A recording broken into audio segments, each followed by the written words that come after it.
hypotension. Remember, I did talk about how to take orthostatic hypotension in older adults, and hopefully you have seen that document in Canvas, so it's there for you. So be sure you are familiar with that, because you'll be doing a lot of orthostatic exams on many of our older clients and even younger clients as well. But it's really a little bit different when we're talking about that older person. All right, so what we're going to look at now is we actually talked about introduction, and let me just kind of remind everybody where we're at. We know that cardiovascular problems are declining, but they're still the leading cause of death in the older population. And like we discussed last week, it kind of makes sense. So let me just, one thing, I can't see anyone. Let me see if I can put that up there. No, it's not letting me. Why is it not letting me? There we go. Okay. Okay. So we do know that it is a major problem. It causes a lot of disabilities and, of course, death in the older population. And in reality, as we age, we know that our cardiovascular system is really affected by aging. And over time, just like with the rest of the body, the endocrine system, urinary system, there are some age-related changes. And it's really important that when you are preparing for your exam and also taking care of your patients, that you are very familiar with what are the age-related changes. And we've talked about those as we have gone through. So our whole purpose of nursing when we get to this type of patient with the circulatory system is really to provide interventions that can help minimize or even prevent some of these cardiovascular issues. So that's kind of a quick review of what we talked about last week. So there are effects of aging on cardiovascular health. So remember the heart valves, they increase thickness, they become a little bit more stiffer, and usually it's because of sclerosis or fibrosis. So your valves become kind of thick and rigid. They don't close very well. So sometimes you can have an older patient who's not showing any signs and symptoms of a problem, but maybe their valves don't close all the way. And that's not uncommon. And many do not have any signs and symptoms of that. The aorta, of course, it does become dilated. And ventricular hypertrophy will develop. In other words, the ventricle tends to thicken, gets a little bit larger. And when that happens, it causes an inability to really pump as good as it should. All right, so as it gets thickened, the left ventricular wall gets kind of thick, and of course all the myocardial muscles is losing some of its ability and its ability to contract. And so all of that tells us that the cardiac output is going to lower or be reduced. And so if a patient is an older patient and they even have any age-related changes, we do know that there's going to be increased demands on the heart, when they get stressed out, when they exercise. And so that's always something to keep in mind. The other thing that we do know about the heart in the older person is that the diastolic feeling, remember how the diastolic feels, right? And then the systolic feels, and the emptying of both of those takes a lot more time, mainly because the heart is a muscle. And so the muscle becomes much weaker, when we get older, all right? There could be some calcification within the vessels, which causes a rigidity of the arteries particular. And the older hearts are less sensitive to those baroreceptors that we see in the heart. To regulate blood pressure. So that's why blood pressure is a common problem as we age. There are some things that we can do to help improve that particular effect, but it is part of general aging. So what we want to do is we want to say, for instance, help our patients eat well, properly, the better nutrition, help them discuss their exercise. Even if they walk, that's fine as long as they're moving around. Of course, no cigarette smoking. You know that because of the effects of the nicotine, it causes vasoconstriction. And because of the substances that is in the tobacco, it actually causes the platelets to become really, really sticky, which means that there's narrowing of the arterial walls. And on top of that, there's a constriction. So, of course, now you see patients, particularly in the coronary arteries, can have some angina or angina. Managing stress. Stress is a big factor on cardiovascular health. So if you have older patients who are having a lot of stress for many reasons, whether they have not enough money to eat properly, whether they have a lot of comorbidities, we know we need to help them with some of that stress management. What can we as nurses do really to deal with that stress problem? So we want to be very proactive when we're caring for our older populations.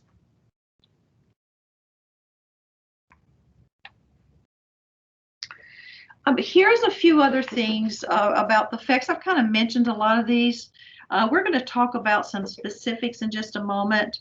There could be some blood dyscrasias or something wrong going on with the blood. Maybe the blood needs to be thinned. Maybe it's too thick. Hypotension, we've already mentioned, could be a serious problem. Of course, we always talk about medications. The side effects and even the adverse effects are going to affect the older patient because of the aging process. And some of it can be like hormonal imbalances. Not as much.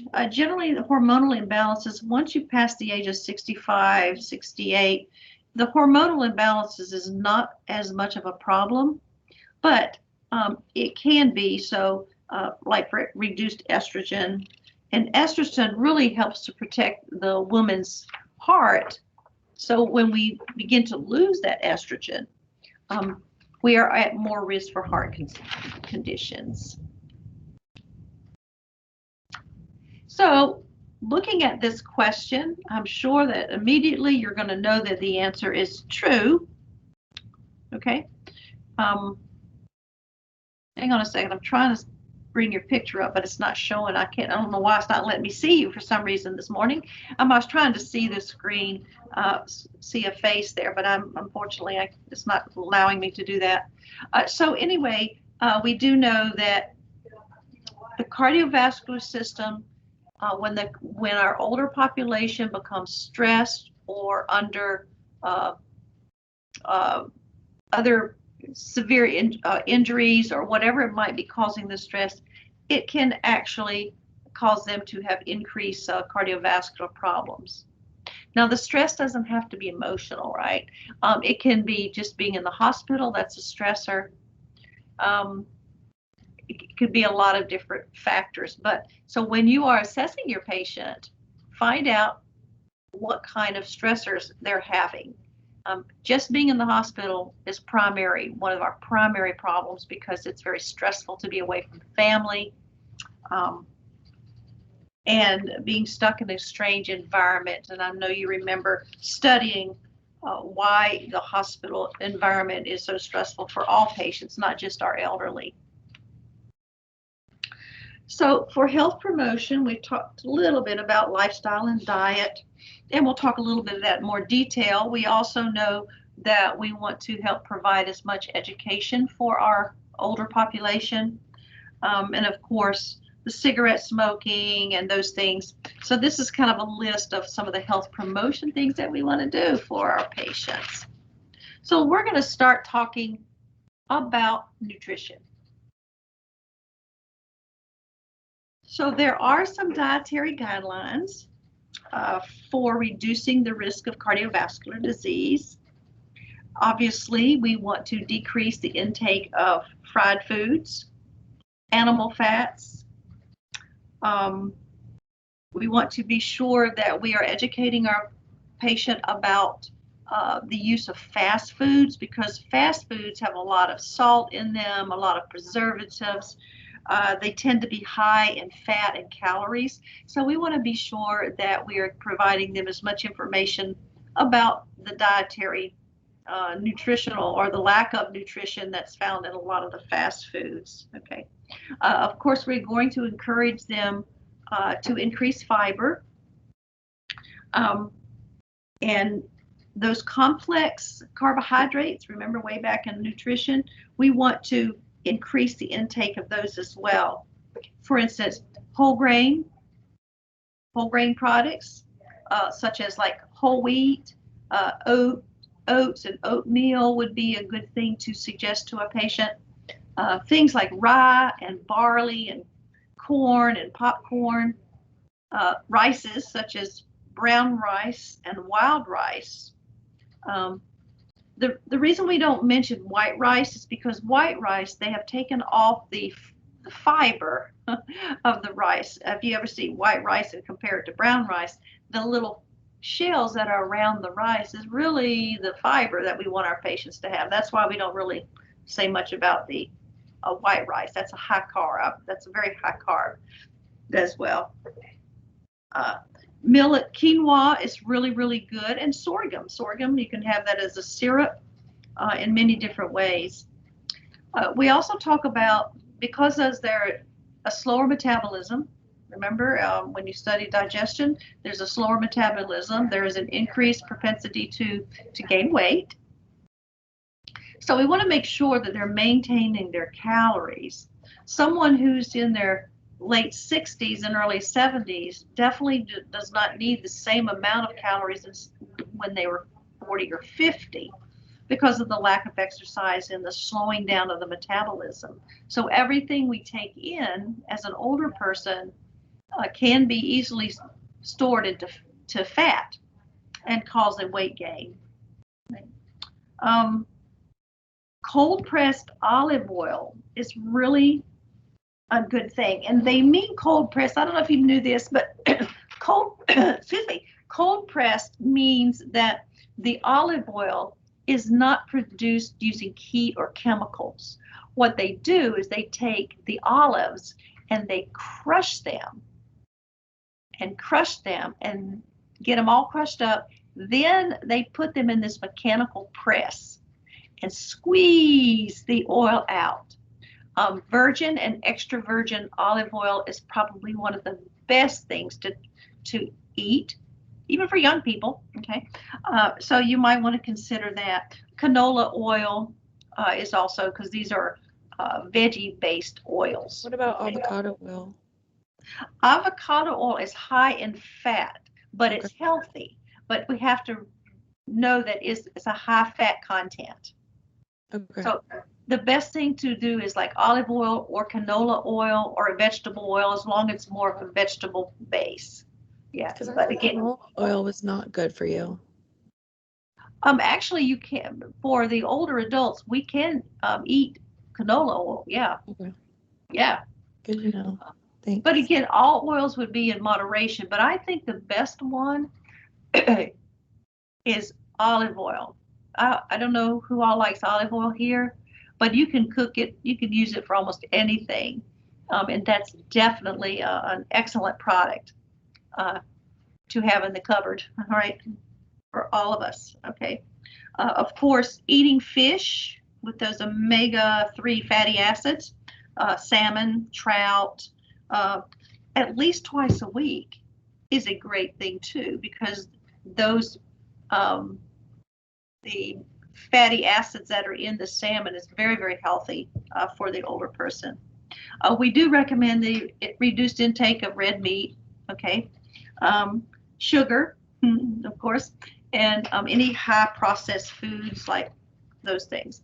The other thing that we think about is limiting alcohol beverages. However, as if our patients are on a lot of meds, the best thing to do is have them stop drinking, if at all possible. Although there have been some studies that says a little bit of alcohol is okay and actually is good.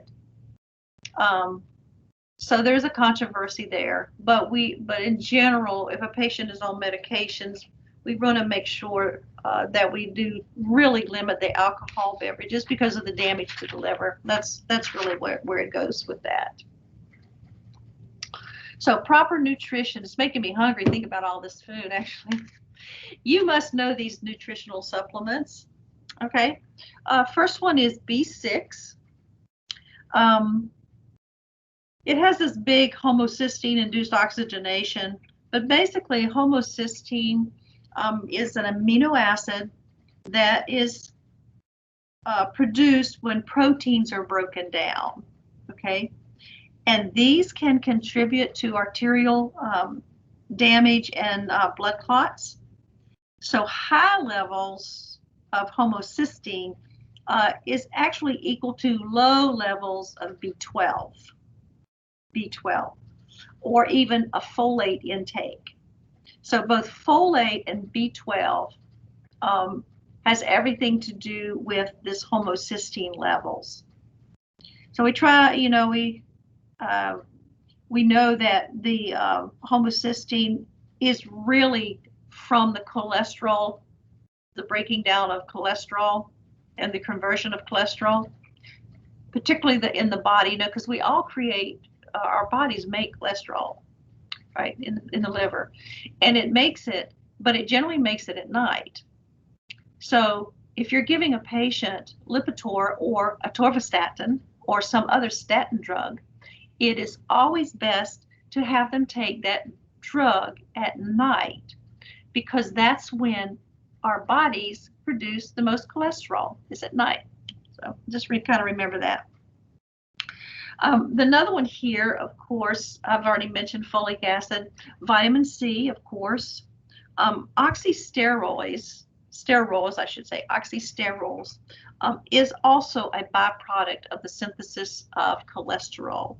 And so we do need vitamin C to help keep that formation of these oxysterols from forming. And of course, arterial walls need the vitamin C to help them be strong. Right? Selenium, we don't talk much about selenium. So selenium reduces platelet aggregation. So what that means to our patients is that platelets can clump. And so the use of selenium actually helps to keep them from clumping. Now that could be good and bad, but we definitely would want to make sure that selenium is in the diet. And magnesium, of course, it helps with circulation, and you can see that as well. What is really kind of cool is that MAG lowers the total cholesterol, and it raises the happy cholesterol, the HDL, the one that we want to be high. I call it the LDL is the low density lipids, and the HDL is the happy ones. So we want happy ones in our body. It also inhibits platelet aggregation. To be honest, according to your textbook, and I think most nutritionists say the same thing, obviously, that it's better for our patients to eat healthy foods with these all these different vitamins than to actually take supplements. It's better to get them naturally.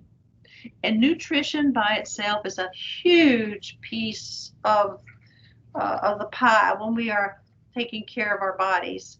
And for nurses, we need to know just some very basic information about nutrition. And then we always contact our nutritionist or our registered dietitian, because that's what they do. And you learn a lot from those folks in the hospital. So some nutritional supplements that we need for cardiovascular health. Two things here help with platelet aggregation, is selenium and magnesium. Of course, we always talk about exercise. Now, obviously, if an older person is going to have exercise for the first time, they would usually be seen by their healthcare provider, make sure everything is okay before they do that. But even if they can't walk, or even if they can't go running, or even ride a bicycle, there's many things that they can do. We can do some stretches. We can help them do some of those active range of motions that keeps them moving. Those chair stretches that we talked about earlier in this quarter.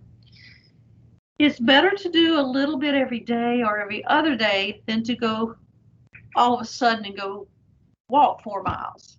So a little bit every day or every other day is really better for all of us, particularly for our older patients as well. When a patient is not as healthy physically, what happens there is that their ability to function, perform ADLs, bend over, sweep the floor, all of those types of things really starts to decline. And even the brain can really get kind of slow if the patient has got some real physical problems. And of course, you're going to see many, many patients out there in the hospital who are not physically fit at all. Some of them have been lying in bed for years. Some of them are on so many meds, they're almost in a stupor-like state.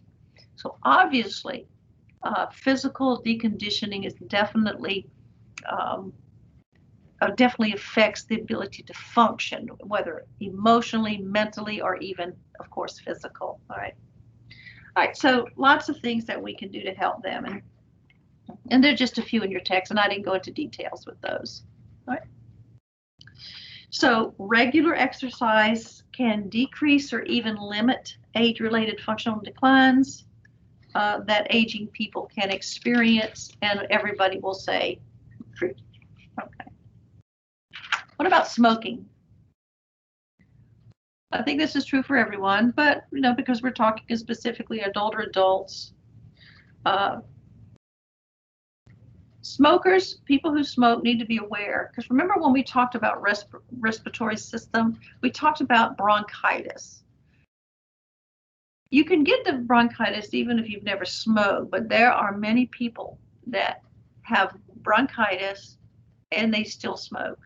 Of course, you know what smoking does. It destroys the little cilia in your trachea and in the bronchioles. And so it's much harder to cough up any of the mucus or things that are in the lungs.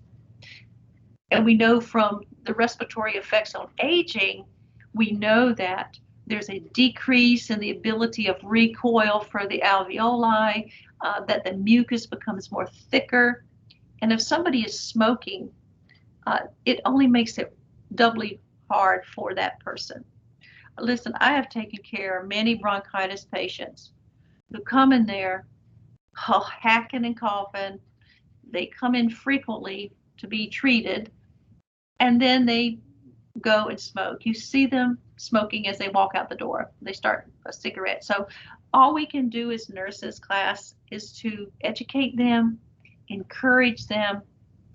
Just know that some of those people will be coming back to your unit because they just are not paying attention or don't want to hear anything. They're still going to smoke. It is hard to break cigarette smoking, and there's lots of support groups, and there's different types of medications they can take, patches and all of that kind of stuff. But we need to continue to encourage them, even if they fail. Start over. All right. The other thing is what we call secondhand smoke. And for years, I know that we would go into restaurants, and even though they had a smoking section, the smoke always seemed to drift right over to where I was at. And it can cause headaches. We're still breathing in the carcinogens and all the other things that come from cigarette smoking. So we need to try to keep them out of the areas of smoking as much as possible. Now most of the facilities are restaurants and places like that. Most of them do not allow smoking, but we definitely want to educate our patients about secondhand smoke. We talked a little already about stress management. Um, Unfortunately, as you recall, stress is a normal part of life, that everybody has stress, but how we manage that stress. What are the coping mechanisms? What are the defense mechanisms that a patient might use to cope with that stress? So we want to um, identify major stressors in a patient's life. That's why we talk to our patients. We just sit and talk with them, or even stand and talk with them. You find out an awful lot of information from your older patients. If you start talking to them, ask them questions, and then let them talk, because much of the information that I have gotten in my career of nursing is just letting the patient talk and tell me things that I've said, oh, I didn't want to know that, but it helps us to develop that plan of care. All right. And remember your plan of care. I just have to throw this in there. It is important to develop plan of care while you're in nursing school. And I think somebody mentioned this one time or asked me about this, so I just want to kind of point this out to you. All nurses have a plan of care. Everyone that takes care of a patient. We just don't walk into a patient's room and not know what we're doing. In nursing school class, in order to internalize and understand how to take care of a patient, you start at the beginning and work your way up through the nursing process, developing some interventions or some nursing actions, and then you're going to evaluate. You will do that your entire life. You may not have these big care plans that you're required to do, say, in Gero now, or in your other classes, but what you're doing is developing the mindset of the process, the assessment piece, doing all that data collection, looking at the big piece holistically. We're looking at their psychosocial, we're looking at their physical results, their labs, all of those. We put it all together. And from that plan of care, we can see problems. There are more actual problems in a nursing home than risk problems. I don't know if y'all realize that. They may seem minor, but even a minor problem, particularly on a geriatric patient, can be life-threatening. So when you're writing your care plans, or some of you may be finished now, be sure that you're looking for real problems, actual problems. Deal with those first, then consider the risk problems. That is probably the best way to do that. And so that care plan, you'll notice that care plans look a little different when you're in the hospital setting, or maybe even at the nursing facilities. Their care plans might be slightly different. They might be abbreviated.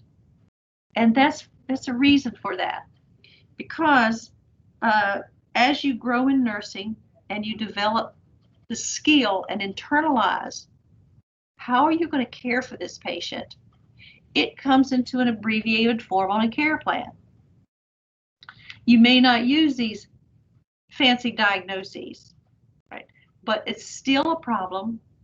It still needs to be addressed. The data needs to be validated. We still need to come up with a goal for our patients, short and long term. It's still important that we come together and get some actions or some interventions. How can we address that goal, and how we're going to evaluate, did that patient meet the goal? And so that's why you learn how to develop a plan of care, because you do it as a nurse. And I will tell you, even as a nurse, I use the nursing process in my life.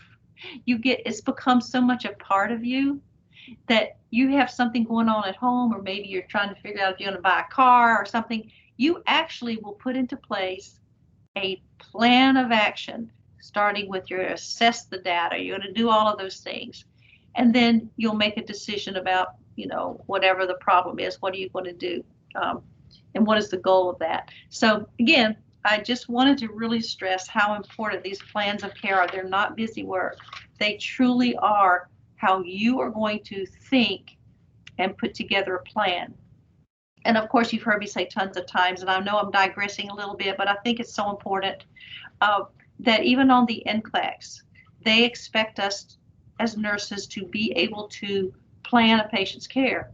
And you always start with assessment, and then, it goes on down to evaluation. All right, so again, care plans are our lives. Right?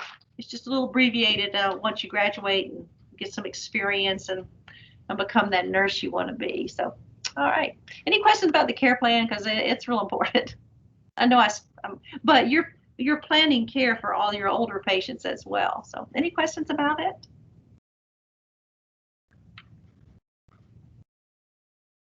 No questions? All right. So, let's talk about some other things that we can think about to take care of our patients.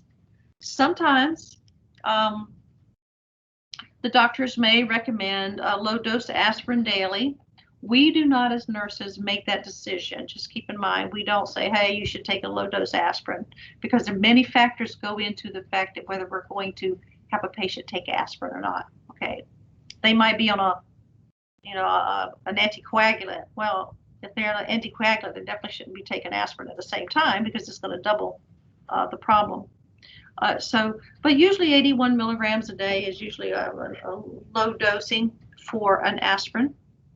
And it is a preventive measure because, again, aspirin helps to decrease the plating aggregation as well. We've talked a little bit about alcohol, and your book does say light drinking may be beneficial. Light drinking. I have had lots of patients in the hospital and in a nursing facility, because I've worked in all of them. And they would have a doctor's order. It's really amazing. A doctor's order for every night. This person might have one beer, or the doctor might write, this person may have one shot of whiskey.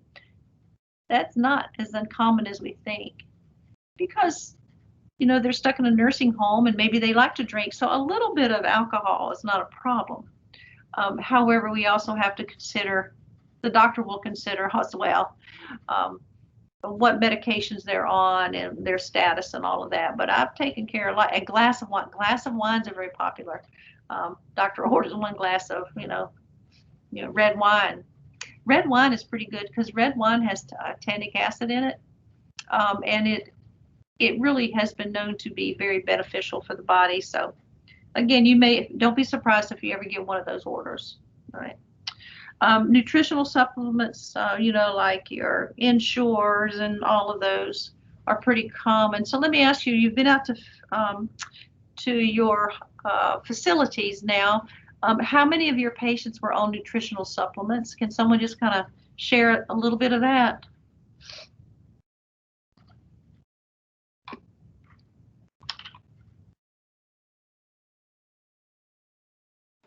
Most of them. Most of them, yeah. Is it 3 times a day? Is it like in the afternoon before bed? What's kind of the order do you normally see? Well, yesterday they basically all would get kind of like a little cup with their meals, with all their meals. Okay, a little cup with meals. All right. Well, they try to get them to drink it. That's good. I mean, we're going to see that. And one thing I think about when we're giving it with the meals, I see that a lot too, where they just give it with the meal, put it on the tray. If a patient, think about it. I'm not doubting the healthcare provider's orders. I'm just thinking out of the box. If we have someone drink an Ensure, a can of Ensure, or a cup of Ensure at meals, that might fill our patients up. So then they may not be eating the food. So it has to be kind of a balance.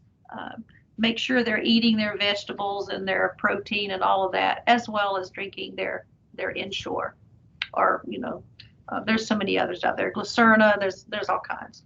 So again, we do know that those are good. Nutritional supplements do help. Okay. However, as I mentioned, nutritionally, it is always better to get the vitamins and the minerals, from the food. But sometimes patients don't want to eat a whole lot either. So the other thing that nurses can do, and what we can do to help our patients, of course, just going to be a comprehensive assessment by the healthcare provider, as also for us as nurses. We're going to do a comprehensive assessment of our older population. I wanted to see, does anybody know what C-reactive protein is? Anybody? And that's an inflammatory marker, right? It's a what? I'm sorry, I missed the first part. It's an inflammatory marker. It sure is. Thank you. That was awesome. Oh, I wish I could see y'all. For some reason, I'm not seeing anything. All right, there you go. I see you now. Okay, yes, it is. High levels indicate that there's possible inflammatory processes going in, particularly in the arteries of the heart. So if we see high levels of the C-reactive protein, then it could mean that there's going to be a higher risk for cardiac problems. So a lot of times the healthcare provider will order that as well. All right, so let's talk about cardiovascular disease briefly in women. There is a YouTube here as well. I believe the school put it on your Canvas as well. We won't watch it, but I think it's a really, really good one. It talks about cardiovascular disease and women, and there's some differences in how women experience a cardiac problem than men. For instance, women are less likely to have that chest pain.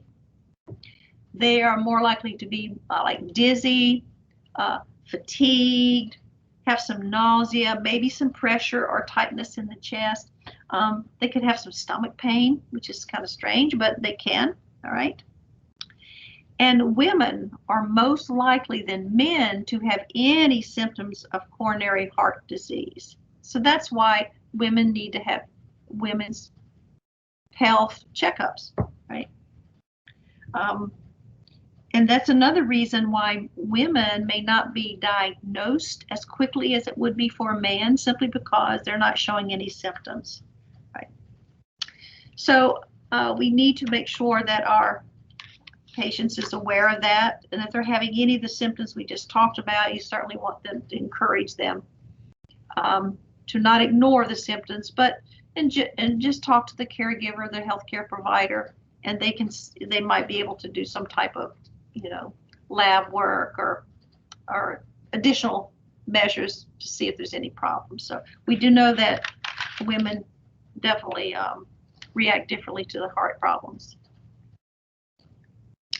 So we're going to look at some selected cardiovascular problems, and you can see here hypo and hypertension, heart failure, the pulmonary emboli, CAD, hyperlipidemia, arrhythmias.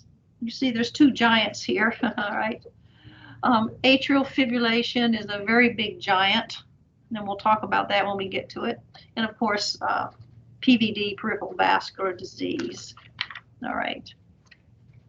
And remember, there's two types of peripheral vascular disease, arterial and venous. All right, so we're going to just kind of briefly go through this. Some of this might be a little bit of med-surg for you. It'll be good, okay? The first one, of course, is one of the most common ones. It's a biggie for older adult population, is what we call hypertension. It increases as someone gets older. And it is the most prevalent cardiovascular problem and disease of older adults. That's important. The most prevalent is hypertension. And many of those older adults have high blood pressure because there's vasoconstriction that's associated with aging. It may not be anything this person has ever done, but it just could be because they're aging, okay? And when we have increased vascular resistance, you're going to have, vascular constriction, you're going to have peripheral vascular resistance. So that's going to cause your blood pressure to go up, if you think about it in that way.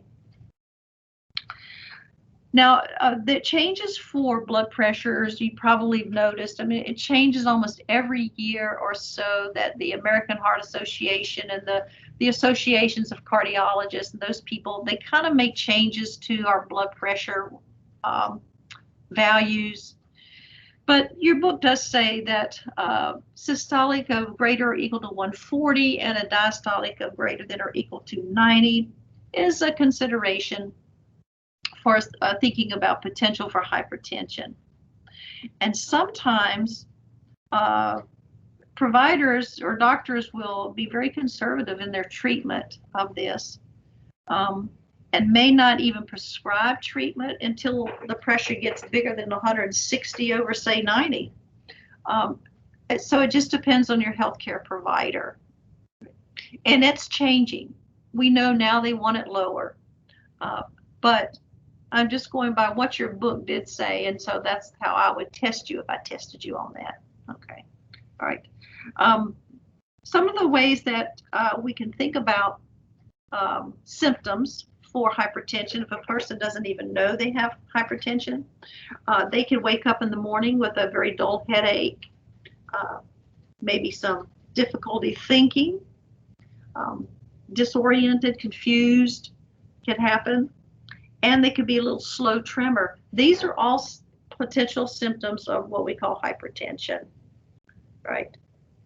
And these symptoms, in conjunction with a diastolic and a systolic reading of 140 over 90 and greater, can definitely mean that the healthcare provider needs to do a little bit more thorough check on these patients and do all kinds of lab work, cholesterol, you name it. They do all the CBC, all those things that they do. So it could mean that they need to have treatment for this. However, it's important to understand that if a patient is under stress, that blood pressure is it can possibly go up. So one blood pressure of 140 over 90 does not mean the patient has hypertension. So as nurses, our job is to find out what's causing some stressors. Did they just run into the building when they came to see you? Is there something going on at home that could possibly trigger a higher blood pressure? Generally, as you know, we look at blood pressures over time, the trends, like check it 3 times a week, the same time, preferably in the morning, because that's when the blood pressure should be much lower, and kind of see where they're at with that.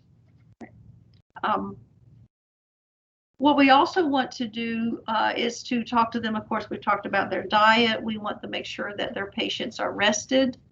Sleep. Sleep deprivation, as you are familiar with, can increase that blood pressure.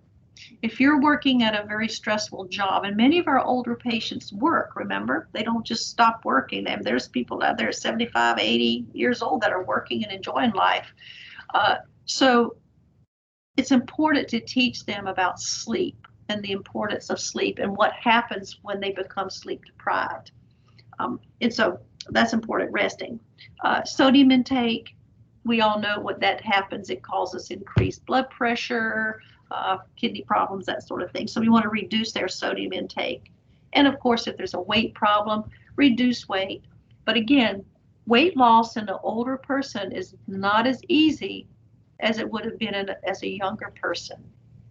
So I think it's important to be very understanding of that fact, because again, all the changes, the slow metabolism and all of that, maybe difficulty walking, because a person who's older can eat minimal food and still not lose weight. It's not necessarily the exercise or the food, it's a combination of things that can help them lose weight.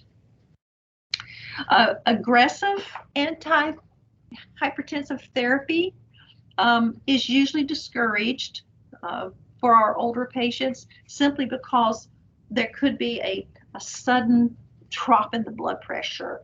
So it's kind of like slow, all right? Start low and go slow is how we kind of think about those medications. But I'm sure out there in the clinical setting, you saw patients that had multiple blood pressure medicines. And so all those factors that the side effects and stuff can make a huge difference. So we can expect some bottoming out of that blood pressure. Some drugs that we use to treat hypertension are diuretics. You're familiar with that. Furosemide and and some thiazides as well. Your beta blockers, the OLOLs, that will help. Calcium channel blockers such as diltiazem, also known as cardizem. Cardizem is the trade name. Okay.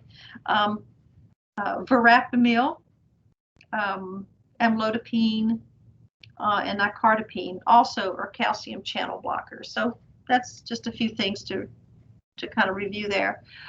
We also use ACE inhibitors, which is the angiotensin converting enzyme, such as lisinopril, the PRIL on the end, that's what it means. And of course, benazepril is just simply another low tensin, we call it. So again, lots of different drugs that they can use. And there's a combination of drugs, and I will tell you, every healthcare provider has their own thing. It's almost like an experiment. You know, let's try this drug, and then let's try this one, because their whole purpose is they're trying to regulate the blood sugar, the blood pressure, and so they will, you know, change. Especially a new onset hypertensive person, they might change those medications until things get kind of settled down for the patient. There are some herbs that have hypotensive effects. Garlic can cause some hypotension. Periwinkle and some hawthorn berries, things like that. Other things such as ginseng, licorice. Remember, we talked about licorice, how much a lot of our older patients love licorice. However, it can cause a rise in blood pressure when used consistently. So if a patient is taking ginseng, and eating a lot of licorice, do some teaching on that, okay? Because we don't want them to have an increased episode of hypertension. Because when they're doing that and taking these antihypertensive medications, it's almost like they're banging to each other. One's bringing up the pressure and this one's trying to lower it. And so it's not clear what is the problem, what medication is the best for this client or this patient. We need to teach our patients about these herbs. So that's why we do that, you know, reconciliation, and we find out what they're taking. All right, any questions on hypertension?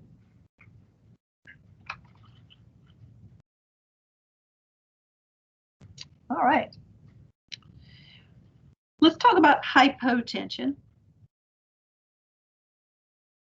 We normally tend to see hypotension. We see more hypertension than hypotension, but there's no numbers associated with that.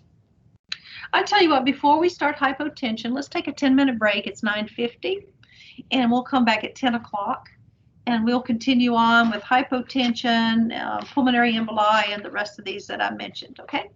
All right, any questions? All right, I will see you back here at 10 o'clock, learning more about this cardiovascular.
right, class. I hope you're all excited about cardio.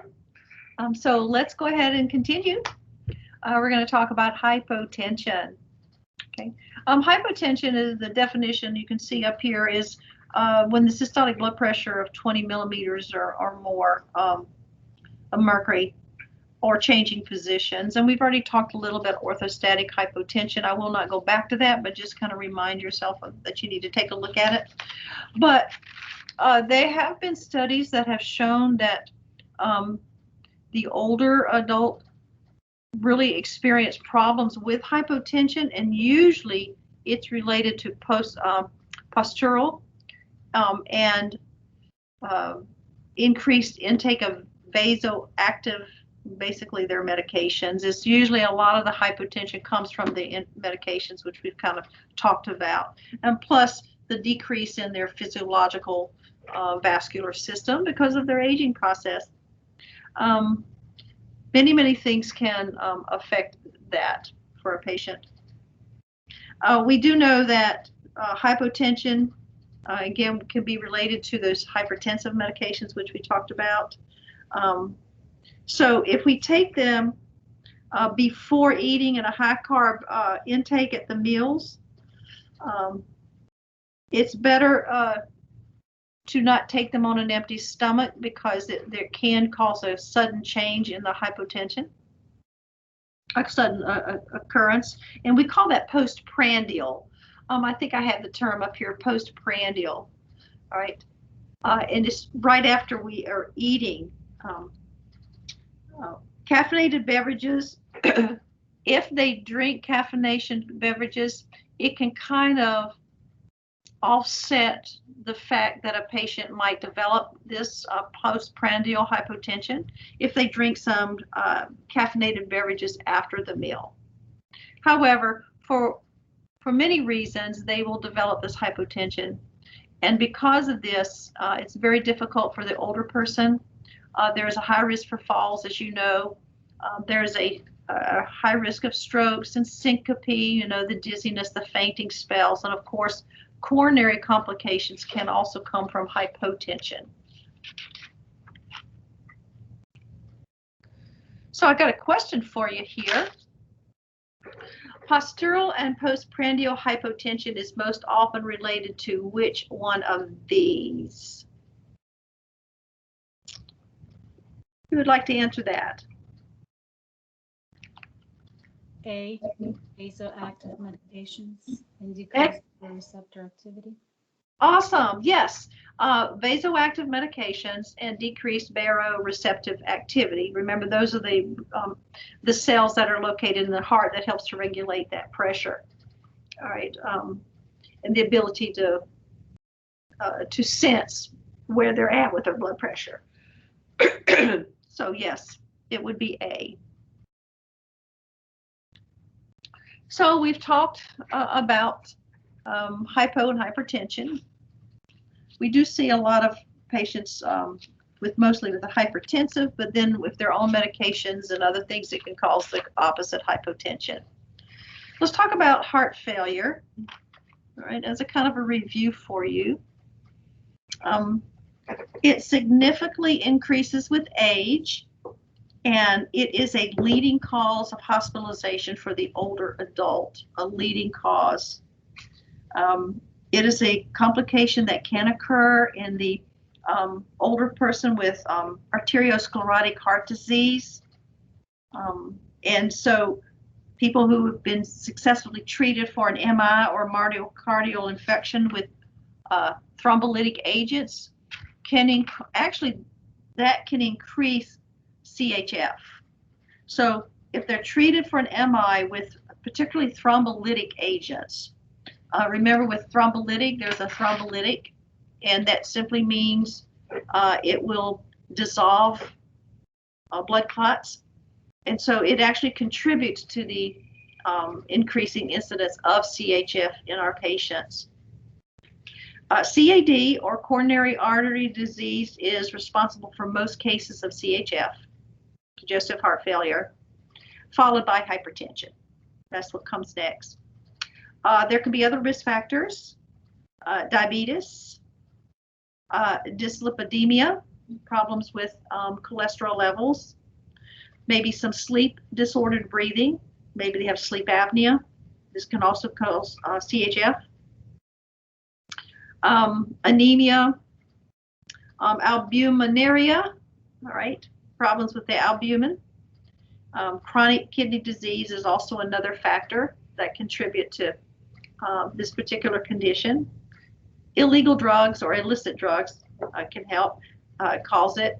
Sedentary lifestyle, and even the psychological stress can actually contribute to the development of CHF and heart failure. The problem basically though is really common in the older person because of the age-related changes. Everything kind of goes back to age-related changes, all right? There's reduced elasticity. The lumen size of the vessels change. They get smaller. There's rises in blood pressure. And of course, when the blood pressure rises, that means there's less blood going to the heart muscle. And so, the heart has this problem, so it needs to grow and it needs that. There are decreased cardiac reserves. And it limits, because of that, it limits that heart's ability to deal with the effects of disease and injury. So there are symptoms that you need to be familiar with. The most common finding is dyspnea on exertion. That is the most common finding, dyspnea on exertion. There can be some confusion, difficulty sleeping, such as insomnia, wandering around at night, depression, let's say agitation, nausea, anorexia, weaknesses, shortness of breath, of course, orthopnea, wheezing, and there's all kinds of things. Weight gain, and I put it up there as well, and bilateral ankle edema. And what happens is when we listen to our patient or auscultate their lungs and their heart, there's going to be moist crackles. You can actually hear some of those moist crackles on auscultation. So if you see any of these symptoms in our patients when you are taking care of them, be sure you are letting the healthcare provider know, document it, and let them know. So the management of CHF is usually about the same as we would do for the middle-aged adult. Bed rest.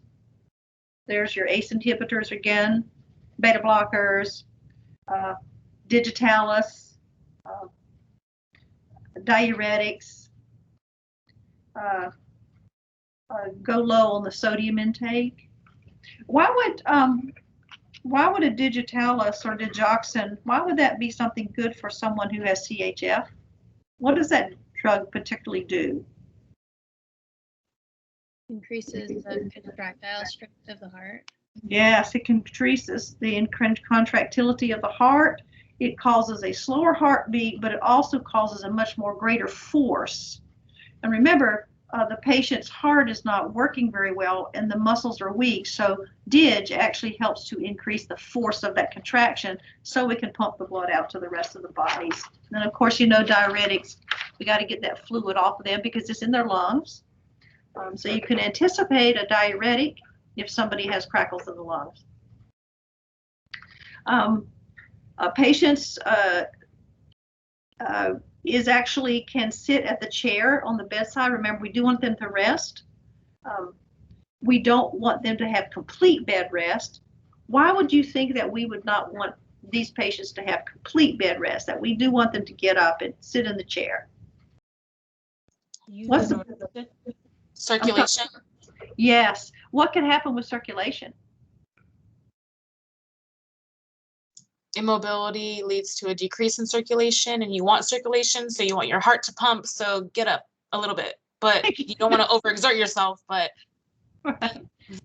Absolutely, because remember, we can develop blood clots laying in the bed for long periods of time, pulmonary congestion because we're not coughing and deep breathing. So generally they will say may get out of chair to bed, but not totally bedridden, although you may have some doctors who will write that order. Okay.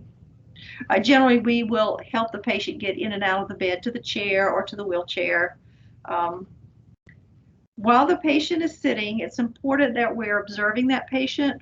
We're looking for determining, are they fatigued, their shortness of breath, are they dyspneic, what is their skin color, what's their pulse. Let's make sure we're checking blood pressures. So we do a lot of that observation when we're helping them from the bed to the chair.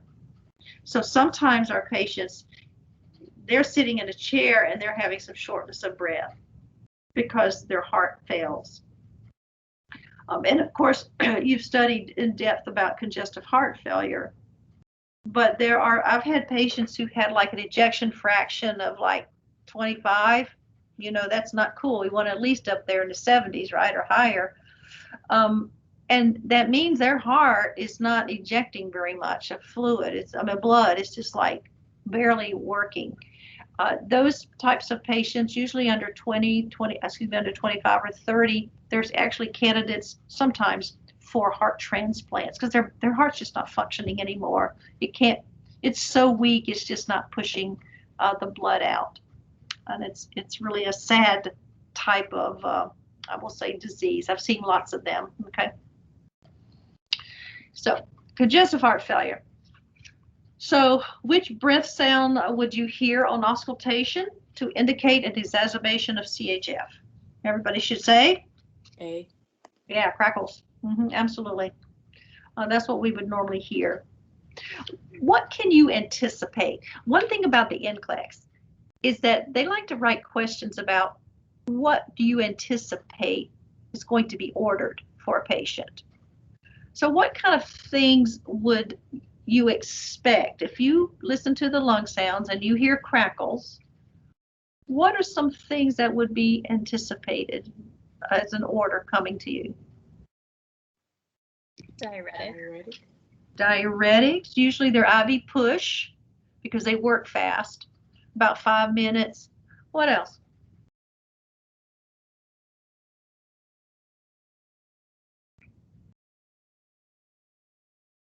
Or what other nursing things that can you think about? Check their fluids to make sure they're not overloading them. Okay, we don't want to overload them, but yet we don't want them to become dehydrated, correct? So we have to really manage that fluid volume. What about a bedside commode or preferably a bedside commode? Would you think you might want one of those? And why?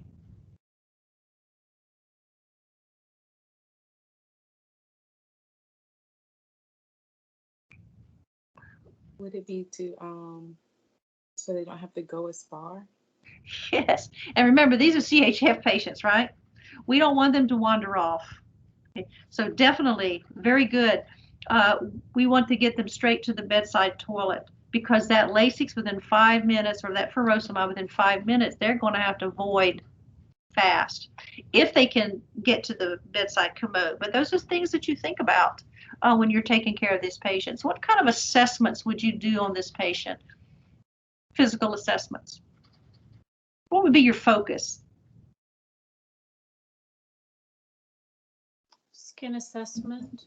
So you would look overall the color, assessment for edema.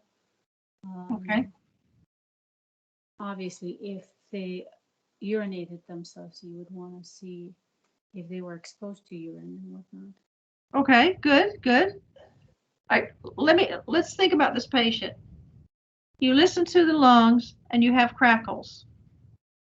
The patient is coughing up frothy marshmallow cream, if you ever see marshmallow cream in the stores, with maybe a little blood tinge.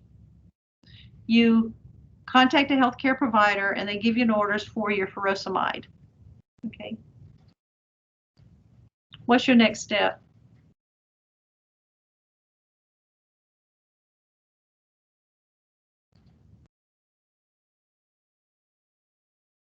Sit them up if they're laying down. Awesome. Yes, we're going to make sure they're sitting up as high as they can go. Remember, our older population may not be able to go into that high Fowler's 90-degree positioning. All right, so you're going to do that. You're going to definitely give them the medication, right? Lasix or furosemide is a slow push. It's not a real fast push. Okay. So what's another thing that you're going to be doing on this patient? You've given them the medication. Now what are you thinking about? Monitor input and output. Excellent. Monitor intake and output. Another thing that's even more important. Blood pressure. Yep, that's important because you know it can actually drop a blood pressure. In their O2 spot, looking for like any signs and symptoms of hypoxia. Okay. What's one of the early signs of hypoxia?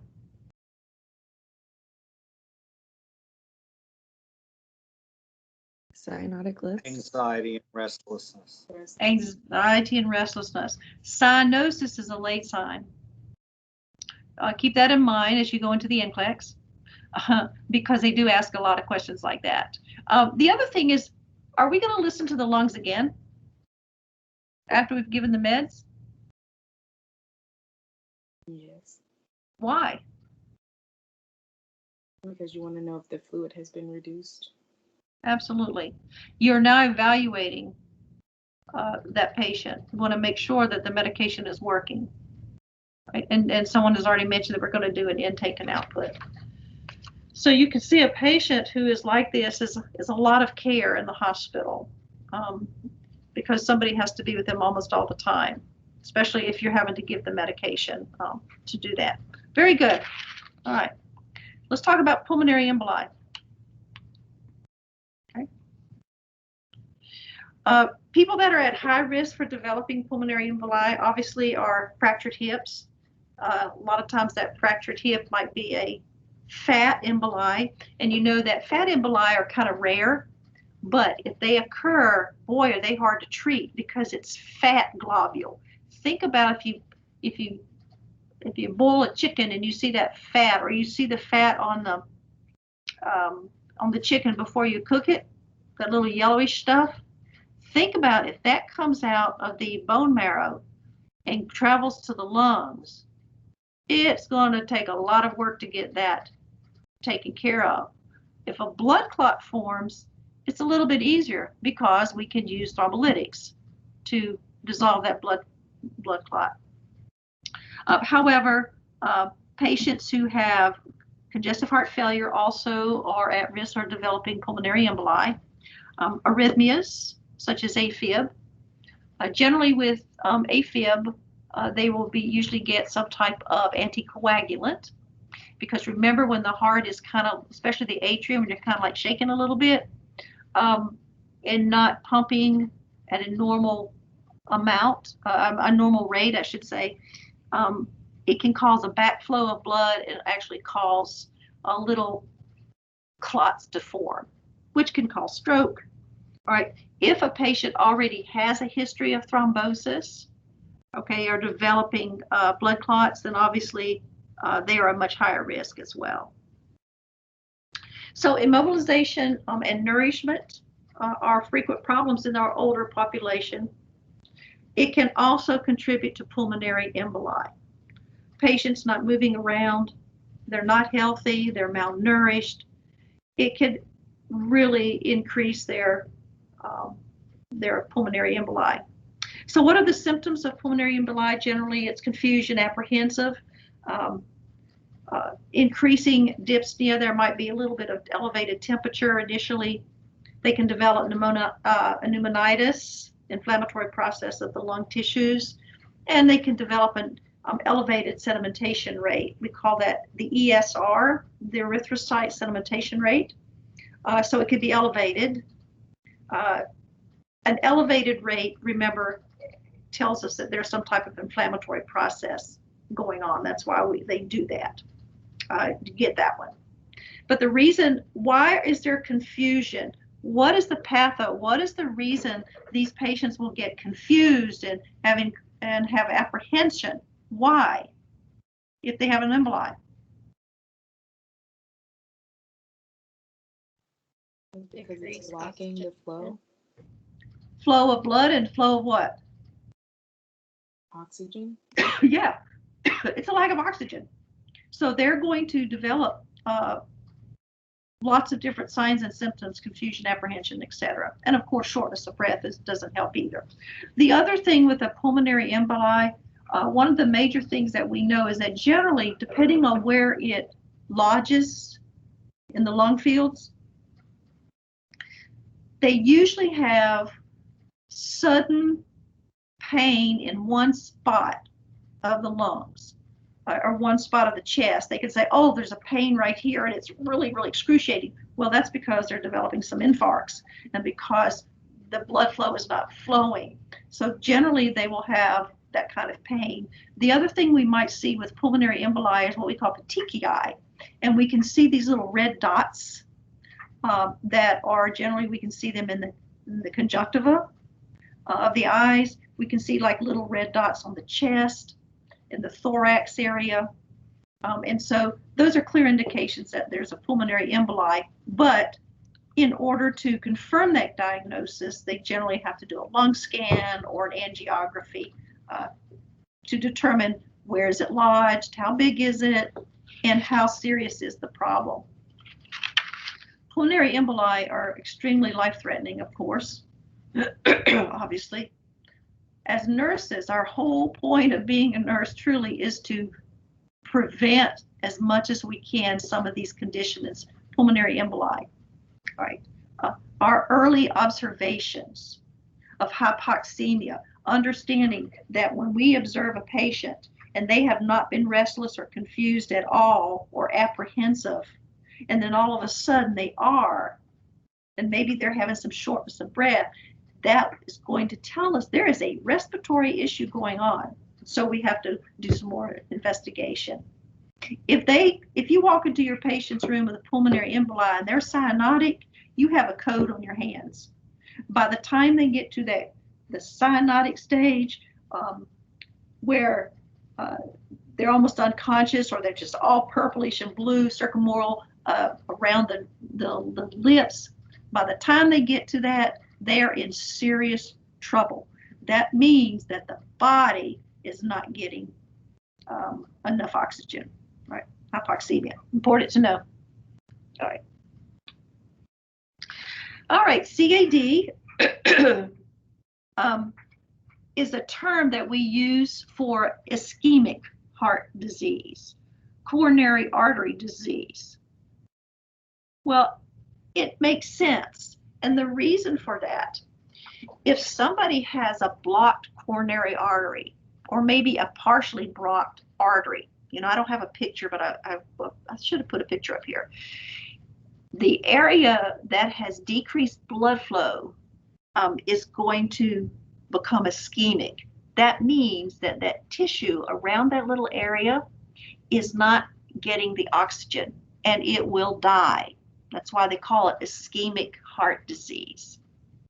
Coronary artery disease is quite common, unfortunately. The prevalence will increase with age. So some form of this disease can be found in patients 70 years or older.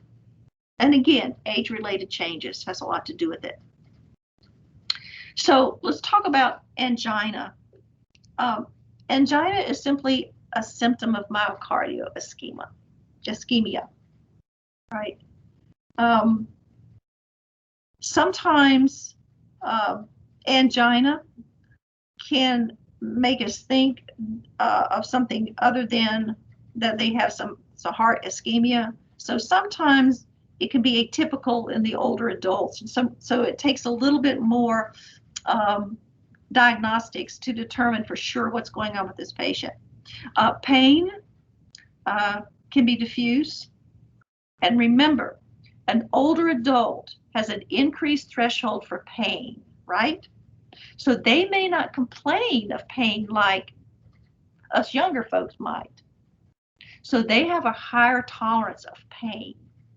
And we'll talk about that when we get into that pain chapter.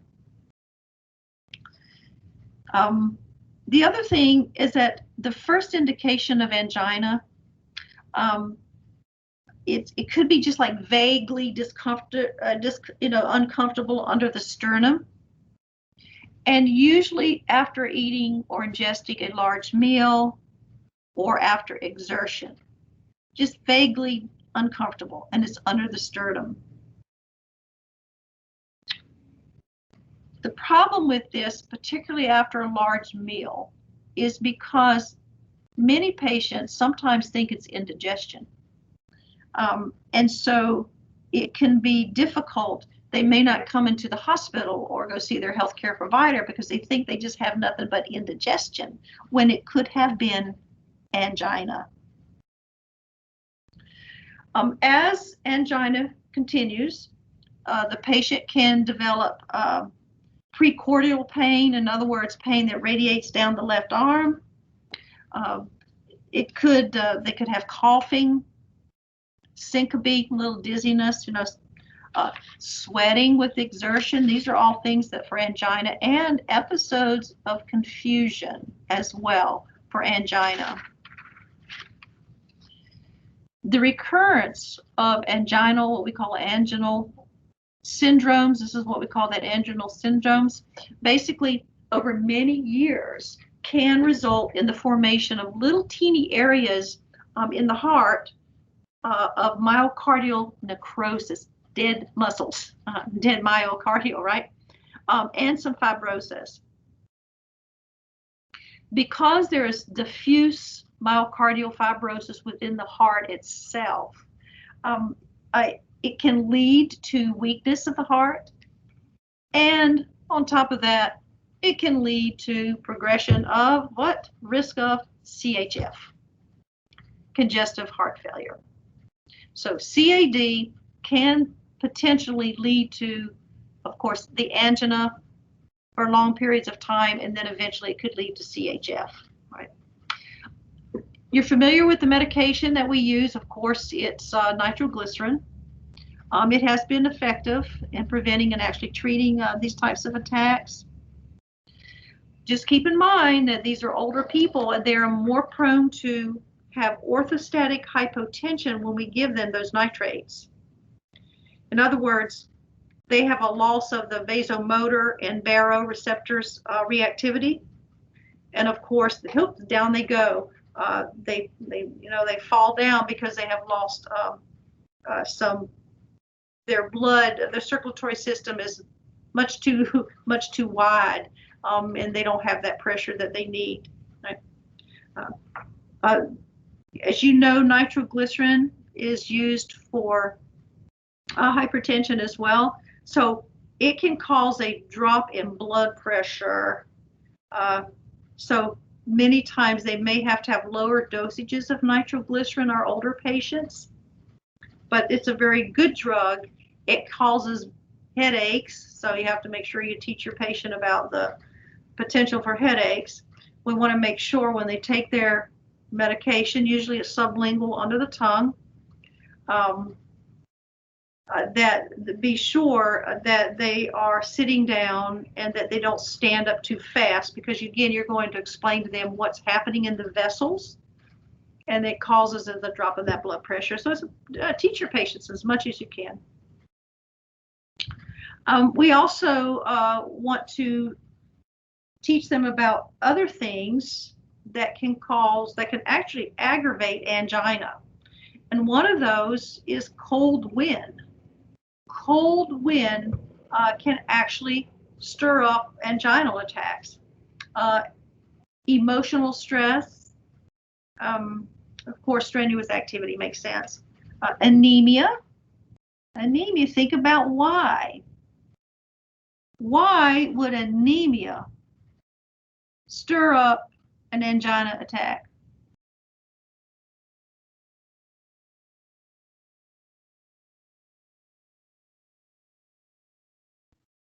There's What less is- oxygen when you have anemia because of the decreased red blood cells. Yes, so there's less oxygen, right? So because of that, it can actually cause angina, right?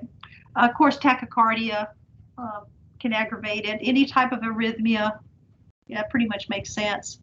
And even hyperthyroidism. And we'll talk about hyperthyroidism when we get to our endocrine chapter in just a short while. So let's talk about an MI. An MI is frequently seen, of course, in older people, especially with men with a history of hypertension and arteriosclerosis. With that history. And you may have already seen that. You may have had patients out there, and if you look at the number of diagnoses, medical diagnoses that they have, maybe they've had a history of hypertension and they're on medications. Maybe arteriosclerosis is a problem. Maybe they have bronchitis, which seems to be frequent, or chronic bronchitis. Men with those types of histories obviously are at much higher risk for an MI. It's really interesting to see all those. When you're looking at that list of diagnoses, you can pretty much figure out what's going to happen to this patient someday, possibly. Okay. The MI can be delayed or missed in older adults, again, because they have atypical symptoms and their pain level, they don't really think about. It doesn't seem to bother them as much as it does for the younger person. Of course, the left jaw, the left arm, the chest, even in the abdomen, there could be some pain from an MI. Numbness in the arms, back, or neck could also be that. Some confusion, there's that confusion again, because if you have myocardial tissue that is being infarcted, that means there's not getting enough oxygen. It's going to cause all of that. Moist, pale skin, of course. Blood pressure is going to drop. You're going to have some syncope, shortness of breath, a cough, low-grade fever. And of course, there's that the elevated ESR rate again. We need to be monitoring the output on the patients who have MIs because they can develop anuria, either partial or complete. And as they go into the problem with our MI, then they can stop having urine or producing urine or make it really, really low. During an MI, we also know that arrhythmias can occur. It can go to fibrillation and even death if untreated. Okay.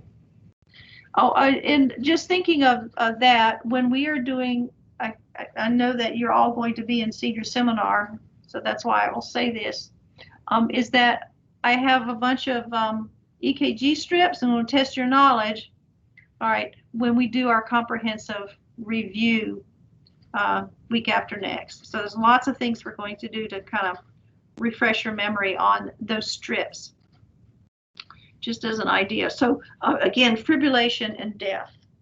Because remember, with VTAC, if untreated,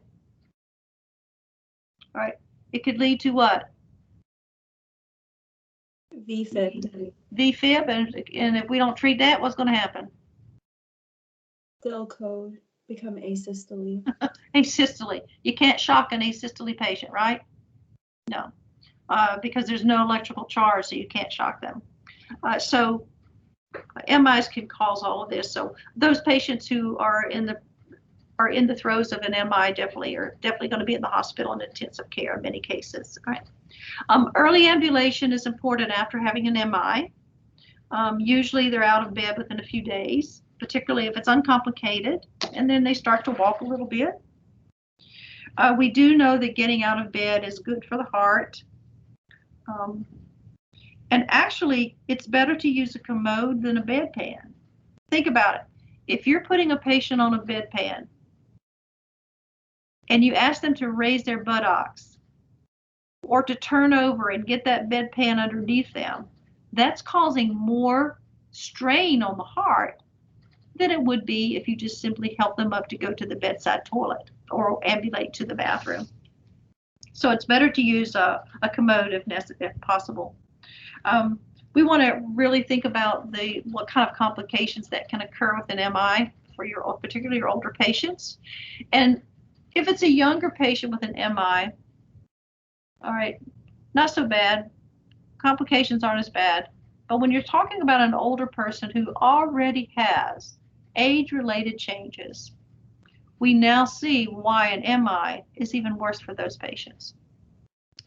We do use thrombolytic therapy, which I mentioned, of course, but older people are more susceptible to cerebral and intestinal bleeding, so we must be diligent in looking for signs of bleeding for our older patients for certain, okay, because they're already prone to develop bleeding, all right. We also have to be observant for signs of pulmonary edema and congestive heart failure, which can come from an MI.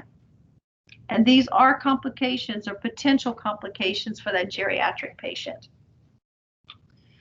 So a couple of things to also be watching for after an MI, persistent dyspnea, shortness of breath, cyanosis for certain, the blood pressure dropping, temperature going up, arrhythmias, of course. That means that the patient is not recovering. So if you have a patient with an MI and they have now come to your unit, they've got out of the ICU, and now they're on your unit and going to be getting ready to go to discharge to go home, and you start seeing some changes, like the blood pressure starts to drop, they'll have some pressure, you know, temperature is going up a little bit, and maybe you're seeing some arrhythmias on the monitor. That is a serious problem, and we must immediately intervene with that because the patient's not doing well. Okay. All right. Plaque in the artery. All right. So I just gave you a picture here. You can take a look at what plaque looks like in the artery.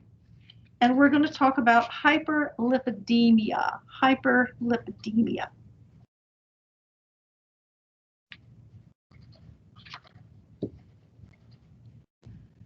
There is a risk of CAD, coronary artery disease, with elevated total cholesterol levels, okay? Because as we age, total cholesterol levels can go up, but unfortunately the LDLs really like to go up. You know, those unhappy, or the low lifes, I call them, low density lipoproteins. They definitely can begin to increase. There could also be, in addition to the age of the patient, maybe a patient has, say, diabetes or hyperthyroidism or some kind of kidney problem such as the nephrotic syndrome, or maybe they're on corticosteroids, lots of things, thiazide diuretics, and many other drugs will increase the risk of developing hyperlipidemia, okay? Of course, the healthcare provider will do this evaluation up here to get our patients diagnosed. And remember, cholesterol can change from day to day. So one lab value should not be sufficient to say there's a problem, right? So that's why, because cholesterol levels go up and down. It depends on the food we eat. It also depends on how much we're producing at night. Remember, it's produced at night. The triglyceride levels are definitely produced at night, are very sensitive to food, right? Here's some numbers for you. I wrote some numbers down here. An HDL, or a high density, or the happy level, should be greater than 60 milligrams per deciliter, greater than 60, right? Triglycerides that are greater than 200 milligrams per deciliter are kind of borderline, and anything over 240 milligrams per deciliter is considered high. So for our LDLs, we want less than 100 milligrams per deciliter. For the bad guys, we want less than 100. And it is recommended with people who have heart disease, CAD, or diabetes. If you don't have, your patient doesn't have any of these heart problems, it's okay to have a level less than 130 of the LDLs. Right. So there's lots of things that they look at in order to determine what they're going to do, how they're going to treat this particular condition. Right. We have to do some checking. Remember, as nurses, we do it as nutritional assessment. And so there has to be some kind of cause. What is causing the problem? Is it the saturated fat diet, the cholesterol, too much alcohol? You know, alcohol is full of cholesterol. Is it too much alcohol? Are they taking estrogen? Right, because that can also increase the problem. If their diabetes is not controlled, we know that that can actually cause this problem. If they are on beta blockers or corticosteroids, all of that has to be ruled out to find out if we can change things, like say with diets, and then maybe fix some of the things I just talked about, and just maybe they will go back to normal standards or a range that we like. There is a familial, what we call a lipoprotein disorder. And that's why they want to rule out all these other factors before they say this patient has lipoproteinemias. And they are familiar. It's an autosomal, you don't need to know this, but autosomal dominant trait. So the children of older adults need to be screened for this particular thing. But hyperlipidemia can definitely be monitored and treated many different ways. And we do see that as a problem in some of our patients. Well, I could talk all day on arrhythmias, but I won't. Some of the things that cause arrhythmias, obviously the digitalis toxicity, your hypokalemia, you know, your low potassium levels, serous infections, hemorrhaging, anginal problems, maybe there's some problems with the coronary arteries. All of those things can cause arrhythmias, as we've talked about. Now, when a patient has arrhythmias, remember that usually we see weakness and fatigue. You know, those heart palpitations, again, they're going to become dizzy and confused. They'll develop some hypotension unless they have RVR. If somebody has an arrhythmia, sometimes the ventricles will respond.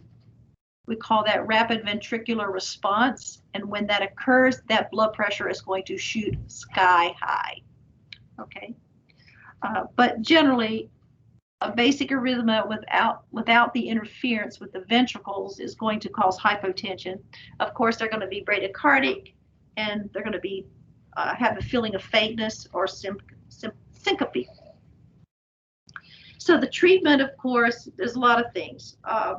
Modify the diet, smoking, drinking, all of those things. Their activities. Digitalis toxicity. Really, even when they stop the medication, it could actually take about 2 weeks before the arrhythmia might settle down a little bit, because DIG seems to stay in the body, all right? So we need to be looking for any subtle changes in our patients. So it takes a while. People who have a high mortality rate, it's the older population. They have higher mortality rate for arrhythmias and from cardiac arrest than any other segment population. It's unfortunate. Right? So us nurses, we need to be very observant and detect problems before they happen. All right, just a couple of pictures here to show you sinus rhythm and a heart block and flutter and fib and ventricular fibrillation. Okay, so let's look at a question. Is this true or false? Hypokalemia, acute infections, hemorrhaging, and coronary insufficiency are potential causes of arrhythmias in the older adult population. And the answer is absolutely true. Okay. Arrhythmias can also be called, especially AFib, can be called by too much alcohol, excessive stress, all of those things as well. Right. Right. Any questions so far?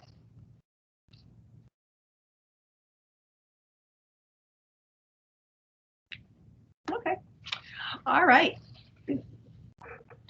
Peripheral vascular disease, and here's arteriosclerosis, is very common for those who have diabetes.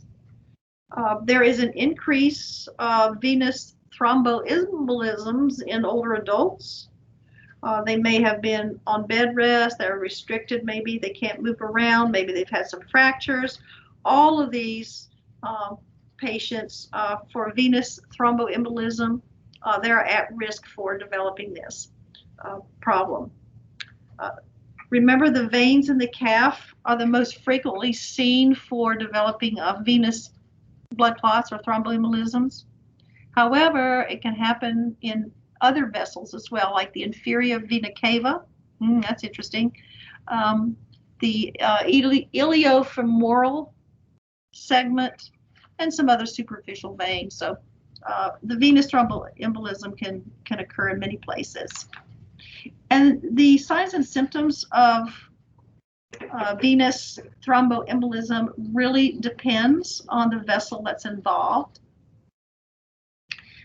Edema, warmth of the affected area, maybe pain in the sole of the foot, particularly if it's down lower, can be signs of having a venous DVT. All right. Sometimes a patient who does develop, particularly an older patient who develops this particular condition, all they have, could be just edema, because discoloration and pain are often absent in our older population when they have this. If the inferior vena cava, way up here, is involved, we're going to have some bilateral swelling, aching, and cyanosis of the lower extremities. Of course, the engorgement of the superior superficial veins. Tenderness along the femoral vein will also be present. So it depends on where you're seeing the problem is the signs and symptoms that you're going to be familiar with. And again, the location of the clot, the thromboemboli, will determine what treatments. Sometimes they'll use elastic stockings. Again, we have to be careful about using those on patients with a DVT. Rest, elevation sometimes helps to promote, the venous blood flow back to the heart, and sometimes anticoagulants. Not a lot that we have to know much about it. Vasodilators are also sometimes used with peripheral vascular disease. Yeah, the vessels. What about patients with diabetes? We do know that a patient with diabetes is at a very high risk for peripheral vascular problems. They will have, in many cases, arterial insufficiency. In other words, the blood flow in the arteries is very weak, and so you're going to have some intermittent claudication. They might have some pain upon resting.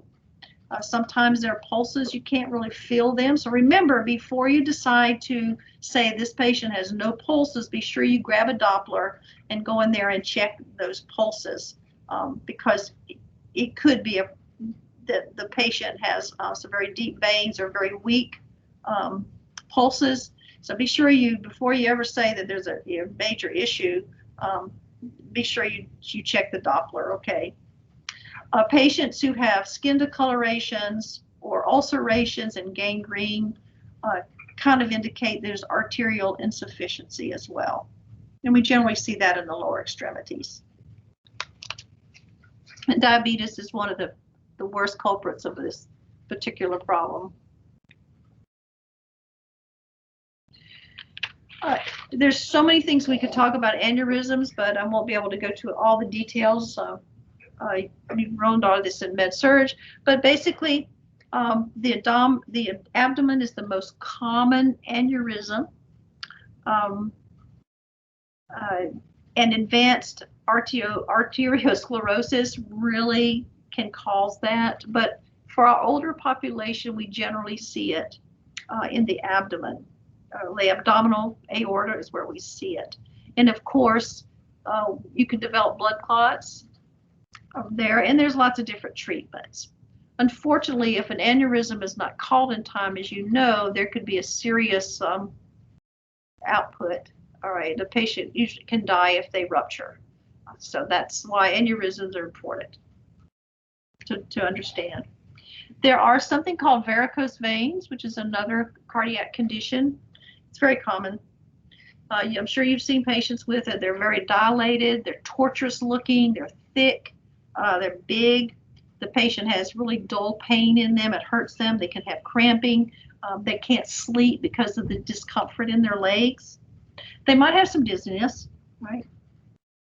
Unfortunately, varicosities do cause difficulties, can change the way the blood flow is, and so they're more prone to having these infections. And if the patient is bumped hard enough, they could have major hemorrhaging. If you've ever seen those big old dilated veins on an older patient or even a younger patient, and we're talking older people here, if they have trauma or hit one of those dilated vessels, it can rupture, and it just bleeds all underneath the skin, and or even just a little bit of rupturing, you can have a lot of blood loss. And of course, blood underneath the skin, there gives you an increased risk of cellulitis, which is an infection. So sometimes we see that as well. So again, the treatment for varicosities is to treat what's causing the problem. Maybe they're not doing enough ankle circles, or maybe they're not walking enough to keep that blood flowing. Those are the types of things that we do for varicosities, and many, many other things, but this is just a quick review. What about venous blood clots or thromboembolisms? There is an increased risk incident for our older population, and mostly because of bed rest and surgeries and fractures.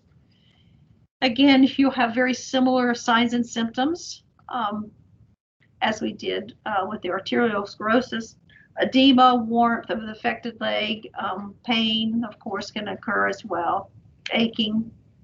And then, of course, they will probably give them anticoagulants and some elastic stockings and elevate the extremities for venous thromboembolism. So because there are many of our older patients, I would say, are on bed rest, or maybe can't really do too much and they're kind of stuck in a chair all day. It's important that we do their positioning because their legs, if they're stuck in a wheelchair, remember there's pressure on the popliteal veins and arteries, the popliteal arteries for sure. And it causes a decreased amount of blood flow, and which could cause thromboemboli to occur in those lower extremities. So general nursing considerations, I'm going to move a little bit quicker through here, basically is really to educate. We've talked a lot about that. Make sure the patient understands what's going on, give them lots of detail, a lot of education. If they do have a circulatory issue, we try to stop the complications. We want to observe for them before they occur, obviously. We want things to move, take care of their feet, right? And of course, we have to just manage those problems with PVD. To prevent complications, I've already mentioned most of this. Important to remember, protect the skin from breakdown as well. And you're going to be looking at fluid balance, vital signs, vagal stimulation, which we have talked about before as well. We don't want to have a bradycardia on our hand and have the patient get thrown into arrhythmia. That bradycardia that drops a vagal stimulation, we do know that can actually trigger arrhythmias as well. So we just take care of the patients. For circulation, be sure we are looking to have our older clients maintain that blood pressure that's acceptable, the healthcare provider. Be sure we're eliminating any pressure points on the body. Okay, change their positions frequently, as we mentioned. Prevent pooling of blood.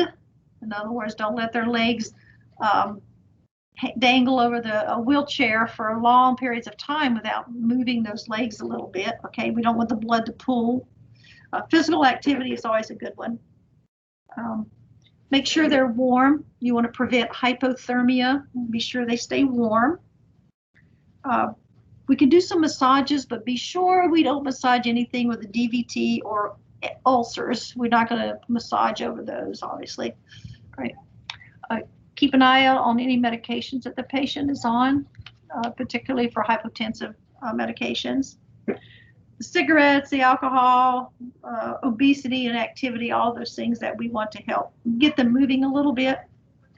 And we always assess the level of consciousness because it is a circulatory issue. So keep that in mind because they can have altered mental responses. So here for foot care, we are actually going to be sure that we are inspecting feet. We know that we don't apply heat to areas of infection. Not necessary to vaccinate to prevent varicella zosters. We can, but it's not going to have much to do with peripheral vascular disease. Of course, we don't want to wear tight-fitting shoes. Foot care is a big piece of the peripheral vascular disease. Keep the feet dry. Check for any kind of fungus. Make sure the shoes fit comfortably. If they have laces in their shoes, don't make them too tight. All right. Stay away from colored socks. Use white socks if possible because the dye can interfere. The color, they're thinking that the color in the socks can actually be absorbed into the skin. So we don't want to actually have that color on their skin when it's really not a problem with the skin, but it's a problem because the sock was, bleeding all over the foot. So we try to keep white socks. No direct heat because of the ability of touch sensations are diminished. And that's even particularly with our diabetic patients. And try to keep the feet warm as much as we can. We want to keep them as normal as possible. Just remember, we've talked already about sexuality, but we want them to relax. And sometimes they're afraid, particularly if cardiac patients, they're afraid to have any type of sexual activity. That all requires a lot of education and documentation. That's all I'm going to say about that. So here we have an older client who has angina or history and heart failure. And we need to find out, did they have an MI? All right. So which atypical presentation is most likely to support the medical diagnosis of an MI in this particular client?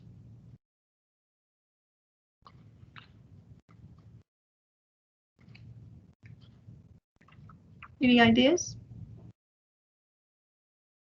D. Okay. Is it early morning fatigue?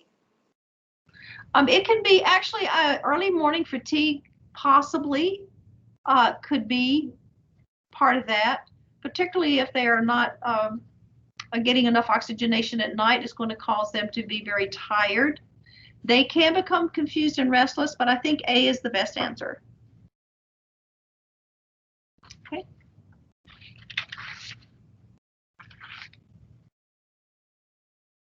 Because even someone with MI may not be confused and restless. All right, there's a couple more questions on here. I'm going to let you answer those.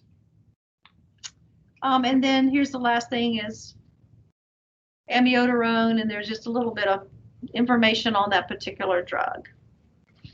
All right. Any questions on that? Lots of material in these chapters, respiratory and cardiac are huge. Okay. All right, I think y'all need a break. Please feel free to ask questions if you have any. So let's take a break. It's 10:50, 11 o'clock now, just changed. So come back at 10 after 11. We're going to finish today with the endocrine system. And then our group presentation will take as much time as you want to talk about polypharmacy and safe medication practice. And we'll pick up those lectures next week. Okay, questions? Just to confirm, we'll be presenting after another chapter. Yes, it's going to be towards the end because endocrine is going to be on the test on Thursday. I want to make sure that we're getting that material. That's why normally I like to do it at the beginning, and I've said that to y'all, but because we're so close to that exam, I don't want to miss any material for the students. All right. Endocrine is not near as long as your cardiac. Okay. All right. See you back here at 11:10, and I'll switch my PowerPoints. Professor Stevenson, Yes, ma'am. I'm not sure if I missed it, but where were you posting the voiceovers for 14 and the other chapter? They haven't quite been finished. I'm still working on them. Okay. Yeah. So what I'll do is normally, because in the past I've tried to post them on Canvas. For some reason they won't upload. I will try again. If they don't upload, I'll send them out as an email. All right. Thank you. Sure.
Professor Stevenson?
So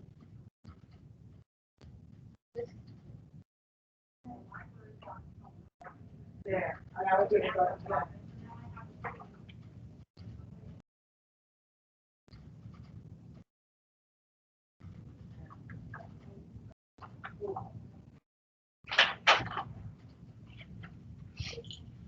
All right, class, I'm almost there. I have to get some water.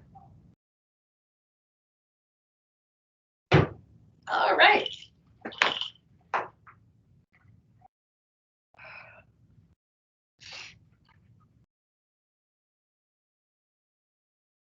All right, class.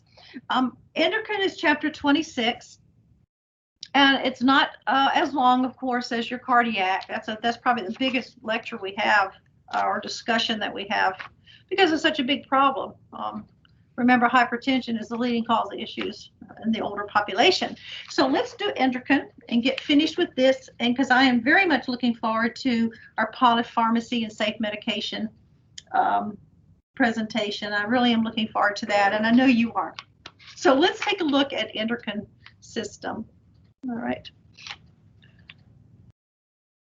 So we're only going to focus on a few things. We're going to look at the thyroid gland, the adrenal gland, pituitary, and of course the pancreas. Not everything about the endocrine system. So when we talk about the introduction, we're going to do a quick review. All right. So it's important that if you don't understand or have a problem with some of this anatomy and physiology, that you go back and review that material. I try to give you as much as I can for this textbook. It's important because you're going to need to understand it actually for your NCLEX and your practice. But anyway, we know that the endocrine system really influences the organs to make things happen, to make the processes happen, and quickly as well. So we do know that an endocrine gland, it secretes the hormones directly into the bloodstream to regulate the body function. And so we have like the thymus, the adrenal gland, the pancreas, the ovary, and the testicles. Those are the endocrine glands, goes directly into the bloodstream. Now, this pituitary gland is located in the depression. Remember the sphenoid part of the bone of the base of the brain? It's known as the sella turcica, and that's like it's known for you can review that as saying a Turkish saddle. It looks like a little Turkish saddle, horse saddle. So it's a depression in the sphenoid bone, and this is where the pituitary gland is located. The other thing is that there are two anterior pituitary glands. One is anterior and one is posterior. For the anterior pituitary, if you recall from your A&P, the adenohypophysis, and this is where it releases growth hormone, prolactin, the TSH, the thyroid stimulating hormone, the ACTH, the adrenocorticotropic hormone, the follicular stimulating hormone, the FSH, the luteinizing hormone, the LH, and of course, melanocyte stimulating hormone. So all of those things are in the anterior pituitary. In the posterior pituitary, it's really a storage area for antidiuretic hormone, which is the ADH, or vasopressin and oxytocin. And these are produced by the hypothalamus. So that's kind of like what the posterior is for. It's really a storage area, and it secretes these hormones when in response when the hypothalamus is stimulated.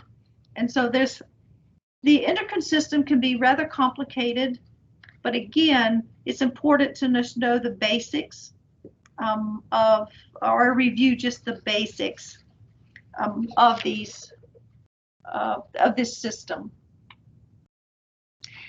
So, what's the name of this gland? Can y'all tell?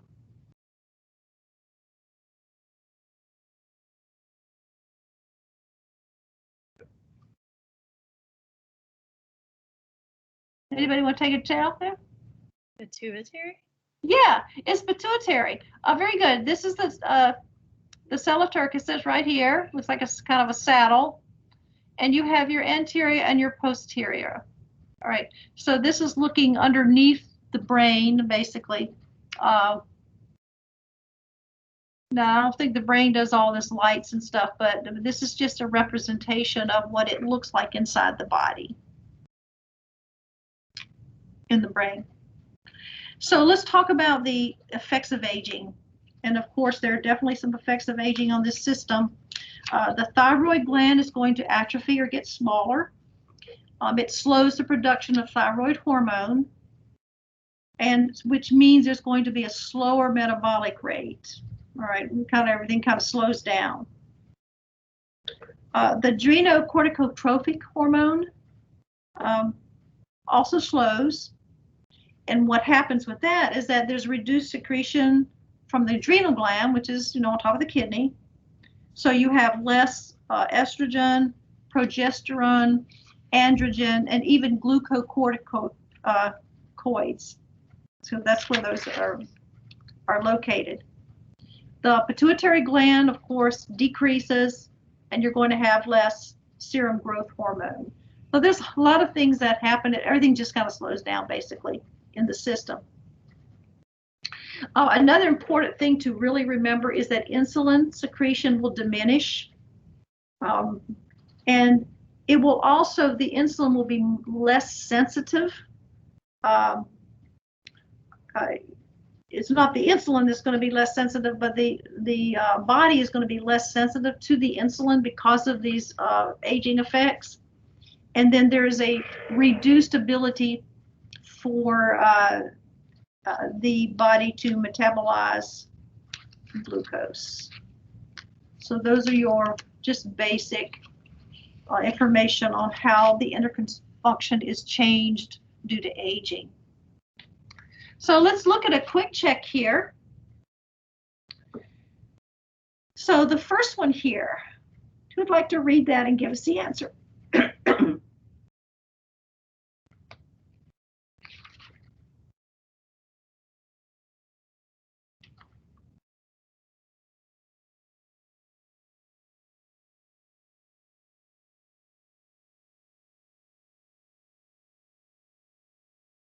All right. Leland. Were you there, Leland?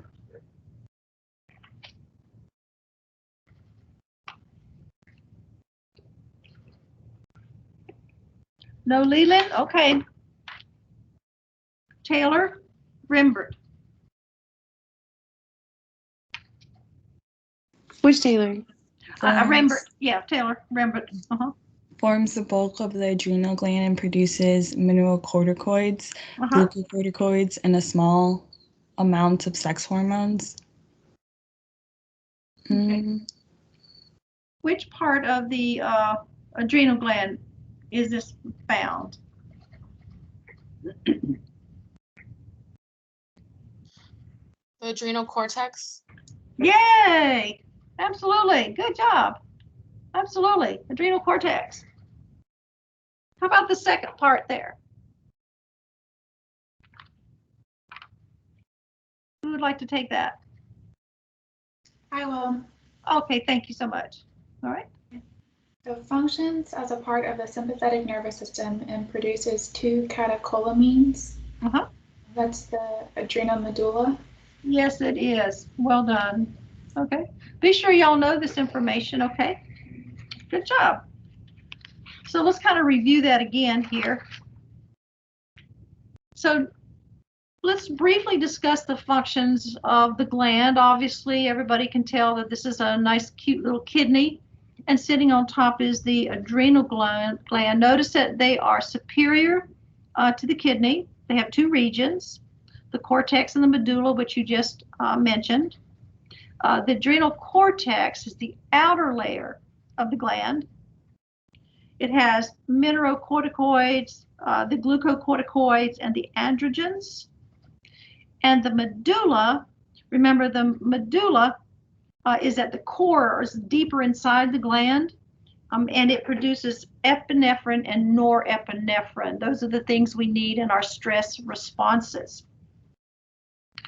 We do know that the adrenal gland really helps us with short-term stress responses, as well as long-term stress responses. We know we need that epi and the norepinephrine. Another thing which is very interesting to remember about this particular gland,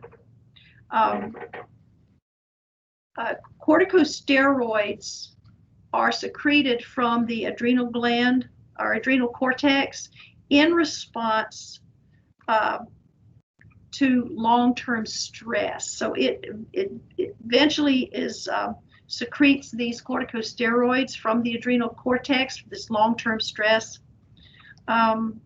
We also know that the mineralocorticoids,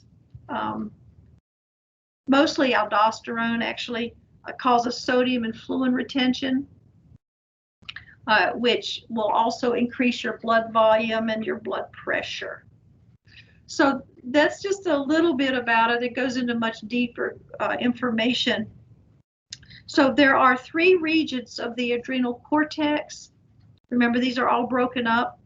There's three regions. The one region, I'm not going to ask you to learn the regions, like the zona glomerulosa. I'm not asking you to do that in this class. This is not a physiology class. But this is where the mineralocorticoids, such as aldosterone, is produced. And then the second region, or the second zone, produces those glucocorticoids, like cortisol. And then the inner region is the zona reticularis, and it produces those androgens. So if intervention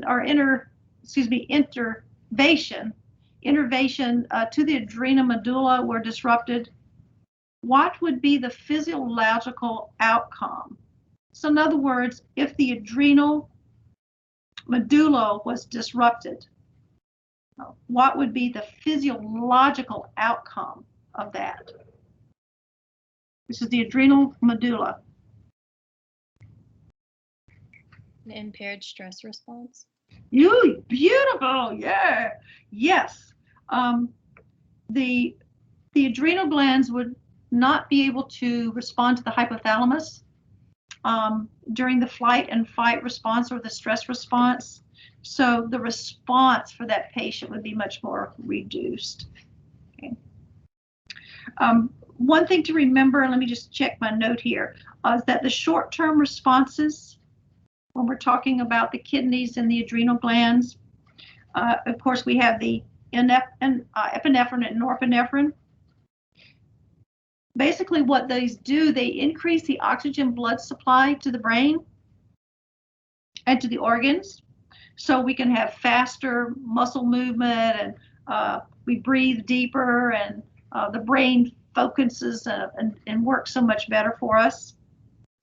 However, in long-term stress,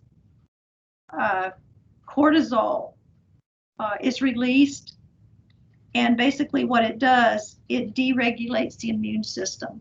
So we know that long-term stress, a person would have a decrease in immunity because of that. So that's just a quick, brief function of the gland, all right? So which statement best describes the effects of aging on the thyroid gland? What happens to the thyroid gland? What is this activity? What did we just say?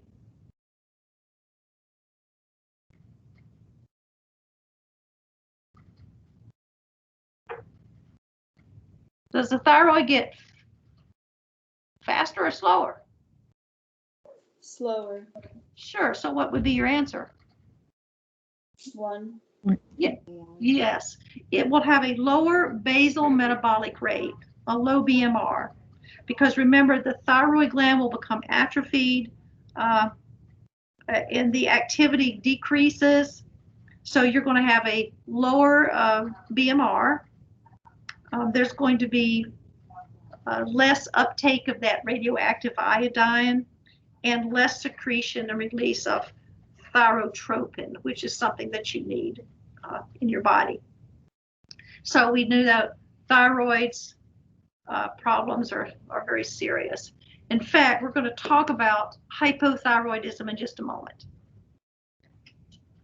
Okay. Let's talk about, briefly talk about diabetes. It's serious.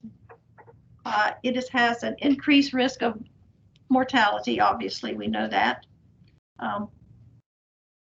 Things that go along with it, what we call comorbidities, periodontal disease. Patients who have diabetes have problems with their teeth. They might have strokes. They have very slowed gastric emptying or delayed emptying of the stomach. Men can become impotent. There is definitely some neuropathy, particularly those peripheral neuropathies where they become numb and tingling of the extremities. Glaucoma is another major problem with diabetes. Contractures of the hands. Dupuytren's is one of them that can be a complication of diabetes or be a condition that goes along with this, and of course infection. So what we have to do with these patients, we have to look at how old the patient is, what kind of symptoms they have, and what are the problems. There is a high incidence of African American individuals who have an increased risk of diabetes, all right? And also other individuals who are 65 to 74 years, there's an increase in diabetes for those patients. Older adults who are overweight or obese and have very little activity also, potentially could develop this. However, in early stages of diabetes in the older person, it's a little bit more difficult to diagnose because of the renal changes. So an older adult can be hyperglycemic without having glycosuria, right? Which is something that we always learn, right? The 3 Ps about diabetes, but with the older adults, hyperglycemia might be there, but the patient is not spilling sugar into the blood, into the urine because of their kidney functioning. The screening for diabetes is usually a fasting blood sugar about every 3 years for a person who is over 45. And of course, multiple tests should be done because there's always a potential for getting one of those false positive results. And sometimes those lab tests can be misleading. So one-time screening is not going to really be sufficient. Okay. All right, oh, there it is. Okay, so for diagnosis, here is basically the established information on diabetes and how a patient is diagnosed. And they only need to have one of these three things: the fasting blood glucose, random blood glucose, and postprandial, which is blood concentrations 2 hours after drinking oral glucose. And so it makes sense. So if they have one of these three, then they can usually diagnose that patient with diabetes. What is the test that measures the amount of, well, actually, I don't want to say that. What is the test that we use to monitor the effectiveness of disease control or diabetic control? What's that test that we look for? Hemoglobin A1C. Perfect, hemoglobin A1C. All right, and usually it gives us information from like a 6 to 12 week period. What should it be below? What percentage? 5.7. Okay, at least below 7%. We're looking for 7% or below. So if you have a patient that comes up and we do an H1C on them, or A1C, and they have like 11 or 12% for this particular test, that tells us that they're taking care of themselves, that their use of insulin and all of these other things has not been effective as it should. So that's why they do it. And usually it's about every 3 months they can do this, about 6 to 12 weeks. All right, that's how much time it needs. Okay. We also will monitor for those triglycerides. And we talked about that as well.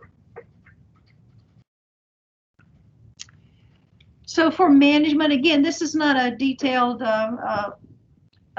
med-surg course. That's why you're not getting all these details. However, we remember we want to talk about nutrition when we're talking about patients with diabetes. We have to be sure that the patient is getting consistent meal intake, not one big meal this morning and maybe a little snack this afternoon. It has to be consistent and as close to around the clock as possible to maintain that level of insulin regulation. And so there's so much education for a patient who has diabetes.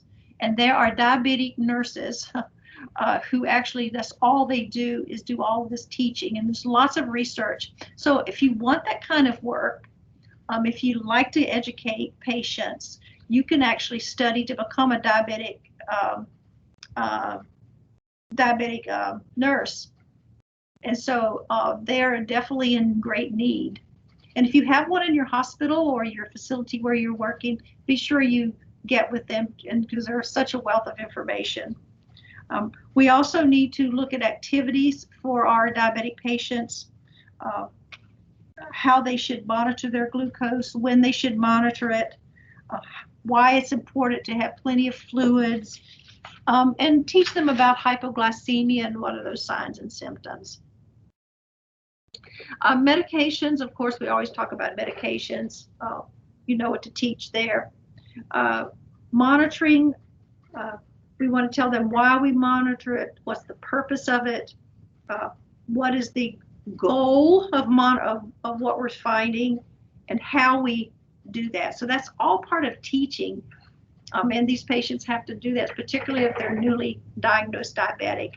And remember, for the older person, we have to look at that teaching environment. Remember, we have to make shortened little sessions. We're going to develop a diabetic teaching plan. We have to make sure that the patient is able to cook for themselves, that they have their cognition there. So lots of things to think about when we are trying to teach a patient, particularly an older person.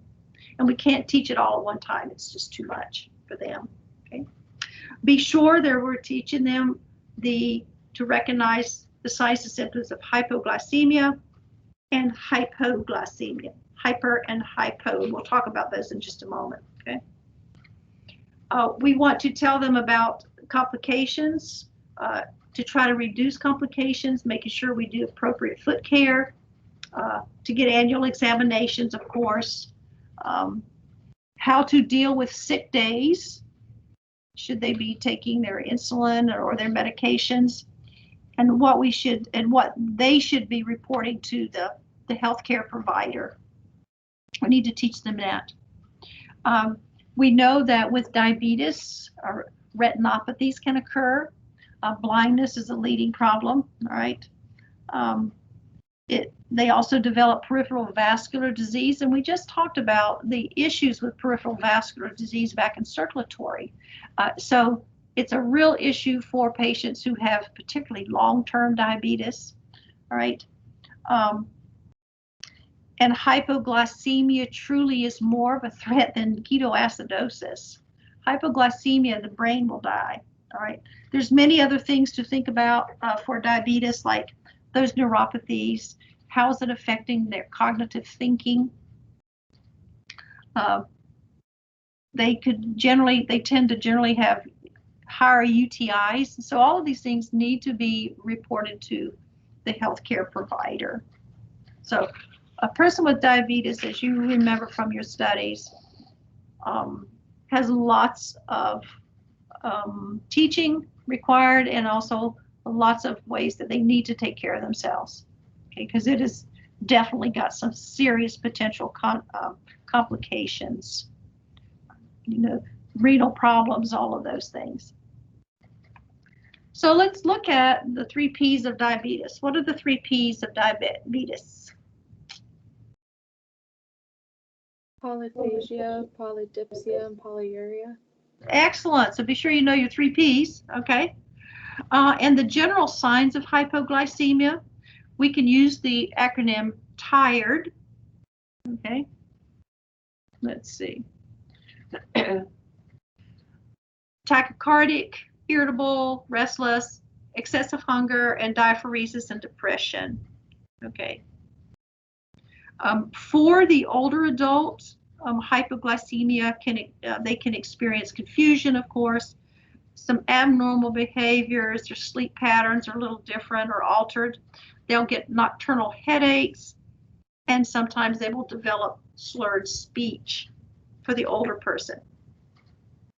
They may not display these warning signs like tremors and sweating and palpitations. In fact, hypocalcemia may go undiagnosed in the older population. So these are the general signs, but our older adults may not exhibit these signs. They just might get like trembling and sweating and palpitations. All right. They may not even do that. They might just get some nocturia and some problems with their speech. So the older patient are more atypical signs and symptoms with diabetes. So management is important. A couple things about management of the psychosocial factors, of course. If the patient, an older patient, has some psychomotor or psychological issues, then it may change the way they eat or how they eat or when they eat. It could also change their insulin requirements, or if they can even give themselves insulin. So when you're teaching an older patient, or anyone really, you want to make sure they can handle the syringe if it's and a vial of insulin. They have to be able to have enough dexterity to draw up the medication and all of that. And now we have more than syringes. We have these little pens, insulin pumps, and all of that. But just in general, if we're using syringes, they need to be able to handle it. They have to be able to read the calibrations on the syringe, and that might be kind of tiny for some of our older patients. Remember, they can be hyperglycemic without glycosuria. They may not have urine full of sugar, but they might still be hyperglycemic, and that's important. Okay. If they have to do a finger stick, we have to teach them that, and can they do it competently? Can they demonstrate that? Couple of things to remember: that older adults have a fear of the disease's impact. How is this disease going to impact my life, especially with the older adult? They have a higher risk for loss of body function or even a body part. So older adults really have those kind of fears. They may have lack of knowledge. They may be limited in how they can take care of themselves. And sometimes they feel that their diabetes is actually controlling their lives. So there are many contributing factors psychologically that we have to think about when we are taking care of an older adult. Don't forget exercise, nutrition. We've mentioned that a lot. Okay. So the effects of aging on the action of insulin include which of the following?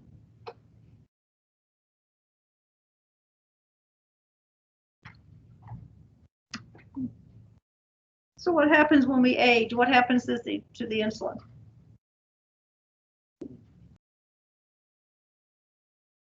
It becomes less sensitive. Okay, it becomes less sensitive. So B would not be correct because it says increased, right? Correct. I believe it would be A. Very good. Insufficient release of insulin by the beta cells. That's usually what happens.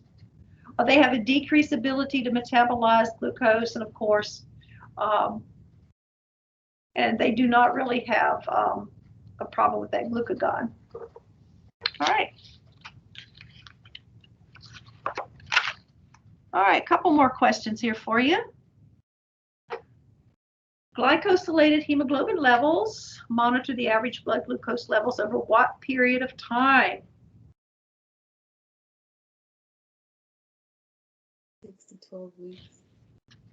Yeah, 6 to 12 weeks. That's correct. So the answer is C.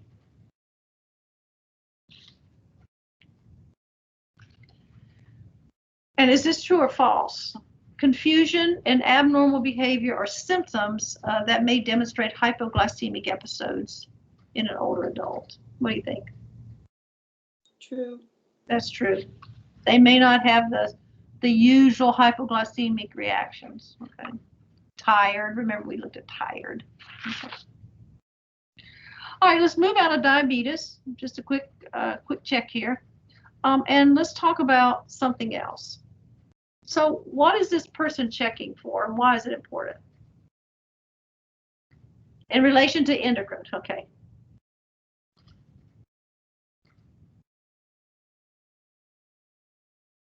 Assessing the thyroid gland. I know sometimes when you swallow, it should be equal on both sides. And if there's like a cancer or a tumor or a mass there, then it'll be unequal. Oh, that's really good. It's a great explanation. Yes. So basically, we can teach our patients to learn to feel their neck, to feel the thyroid, or at least feel around the thyroid. And if they notice any swellings or lumps or any unusual things, then they need to tell the healthcare provider. Very good. So we're going to look at hypo and hyperthyroidism real quick. So as we mentioned, the thyroid gland will become will atrophy and become more fibrotic, become more nodular. The T4, which is secreted there, declines with age. But the serum levels of the thyroid hormone really don't change much. Okay, but it's the T4 that declines. And the problems with hyperthyroidism particularly can be more common in women. Okay. And it can be caused by either a disease of the thyroid, or maybe the thyroid stimulating hormone is problematic, and maybe they're not producing enough, or maybe they're producing too much. So let's look at hypothyroid symptoms. And this is really the most common, is the hypothyroidism. So let's talk about symptoms. Fatigue, mental depression, sluggishness, gets cold easily, weight gain. In other words, everything's kind of slowed down. The skin becomes very dry, the hair becomes dry, and they become very constipated because of the slowing down of the body. So the treatment for hypothyroidism is really replacement of the hormone. And we start at a low dose and gradually increase it, because thyroid stimulating hormone, which they're going to be giving them, or the thyroid hormone, can actually cause cardiac problems. So they kind of go slow.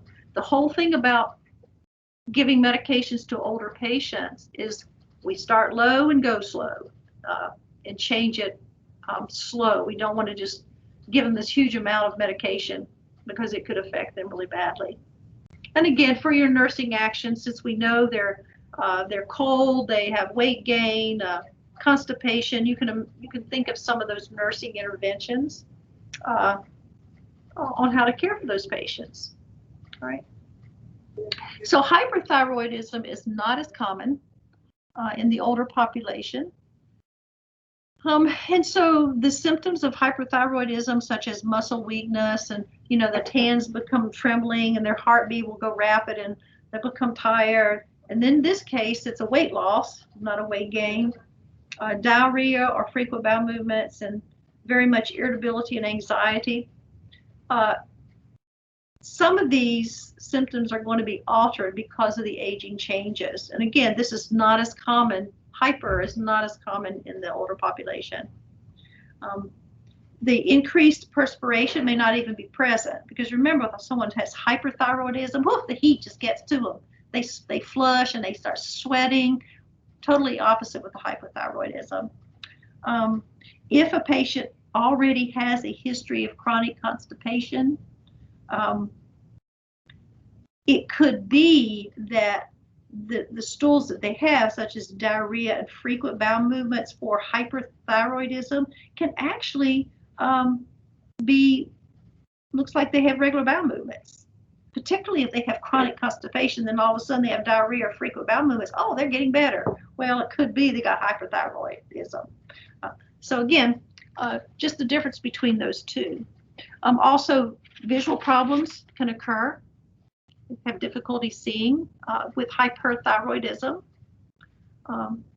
Menstrual irregularities, generally we don't have to worry about that when we get into the older population, but in general that could affect a younger person. We've already mentioned intolerance to heat and the dose. So to treat hyperthyroidism, and the healthcare provider has to determine what's causing it and see what they have to do with that.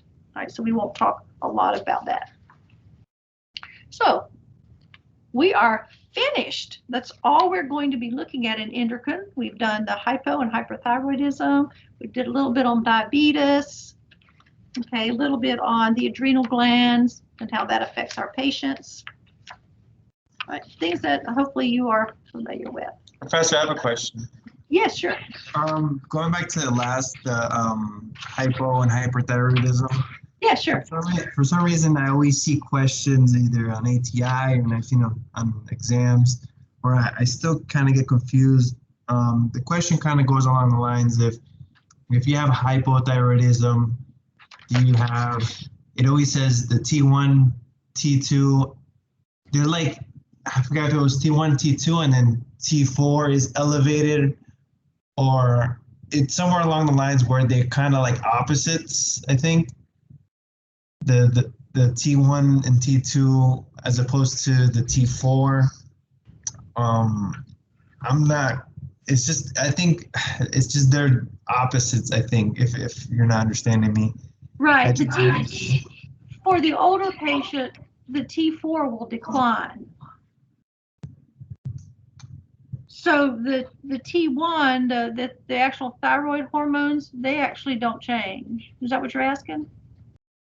Yeah, I think that's what it is. So I'm just making sure that for exam purposes, So for the hypothyroidism, the T4 is going to decline in, Yeah. in an older patient, and a hyperthyroidism, the T4 is going to be elevated, correct? Yes. Okay. All right. Just want to make that clear. Yeah, that's fine. I'll be honest, I will not be asking too many questions about the numbers because this is not a med-surg pathophysiology course. So I would recommend that if you have really deep questions about that, go back to your physiology book or your patho book and kind of review that, or your med-surg. You may even be reviewing it next week for your med-surg exam. But for Gero, I won't ask you too many details about T4, T3, TSH, and all of that. No. All right. Does that help? Yes. Hopefully. Thank you. Yes, sure. What I want to know from you is that the most common, is it hypo or hyperthyroidism? Which is the most common? It's a hypo? Hypo. And then I'd ask you something like, what kind of symptoms would you see with somebody who has hypothyroidism? And if you have these symptoms, what kind of nursing care would you be able to provide? That's the kind of questions that I'll ask. Okay. Everybody good with that? Okay. All right. So I think I have done enough talking for today. So we have covered a huge amount of material. Again, hopefully it's some review for you. All right. So I think now we are going to get ready for our presentation. If you don't have any questions about anything, for the exam, there are 70 questions. You know, you're very familiar with my test from the first time. It's very similar to that. I think there's 5 calculations on there. Okay, just basic calculations. And take outputs and that kind of stuff. Okay, and there'll be 70 questions. Can you And it will- confirm the chapters for us, Professor Stevenson? Oh, sure. Thank you. Yeah, it will be based on the weekly course outline that I've given you. It's I'm just going exactly by this 11, and I don't know all the names of these. 14, 18, 19 and 20, 21, 23, 24, 25, and 26. So let me go back and see. I'm looking at my course. If you have your little course outline, it'll help you there. Let's see, exam 1. So 14, 23. Okay, this is 14, 23, 24, and 25. There we go. It's like safety, mobility, the neuro function, vision, and hearing. Your hydration and nutrition, digestion, urinary, respiration, circulation, and endocrine. Pretty clear cut because right down the line. And remember, this class does not have a final exam where it's all cumulative. It's only just what I've just said. Okay. Did you get all those numbers? Yes, thank you. Sure thing. And again, to be certain, I do recommend that you pull up the weekly course outline. I don't know if y'all can see that, but there's a weekly course outline and tells you exactly what's on the exam. Okay, nothing's changed. All right. All right, great question. Okay. So, you'll have 90 minutes. I mean, it hasn't changed from the first one. Okay, I'm pretty consistent. All right, so now we're going to have, it looks like Yvonne, Grace, Allison, Taylor Proper, and Vivian Ramirez. Are y'all all ready to do polypharmacy and safe medication use? Do you mind if we take like a quick bathroom break first? Well, not at all. Okay. How long is the presentation? I don't know who just talked to me. It should be a good 30-something minutes, right? It should be over 30 minutes. Yes, ma'am. Good, excellent. Well, we want it to be exciting, and I am excited. So what I'm trying to do is get back to you here. I don't know why it won't let me. It's kind of hung up in some spot. Okay, so yes, let's come back. It's 11:53, 53. I can't even see my clock from here. Let's take a 15-minute break. Is that good? So that'll get us back at what time? 53. How about 10 after? Perfect. Thank you. That'll give us plenty of time to kind of stretch because I know you've been listening to me go, "Rah, rah, rah, rah." But I hope you've learned a little bit or at least it kind of jogged your memory. Okay, I'll see you back here at 10 after 11.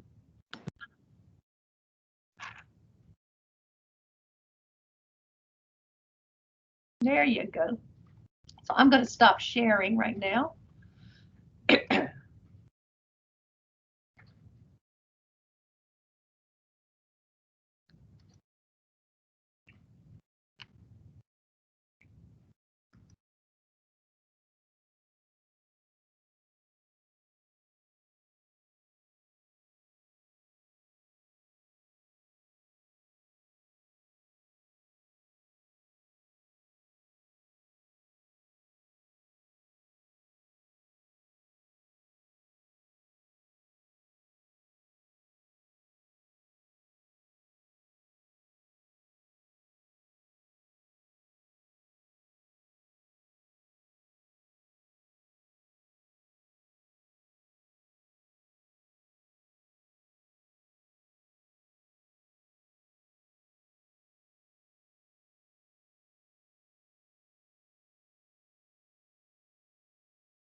All right. Hi, Taylor, Vivian. Hello. We have 12:10. Please take your time. We look forward to your presentation. This is a huge piece for nurses, isn't it?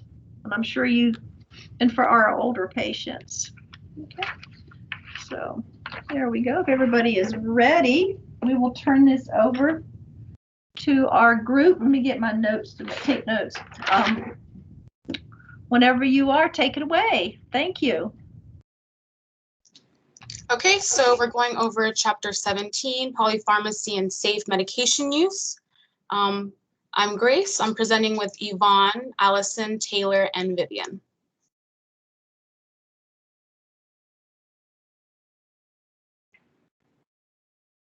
Is it lagging?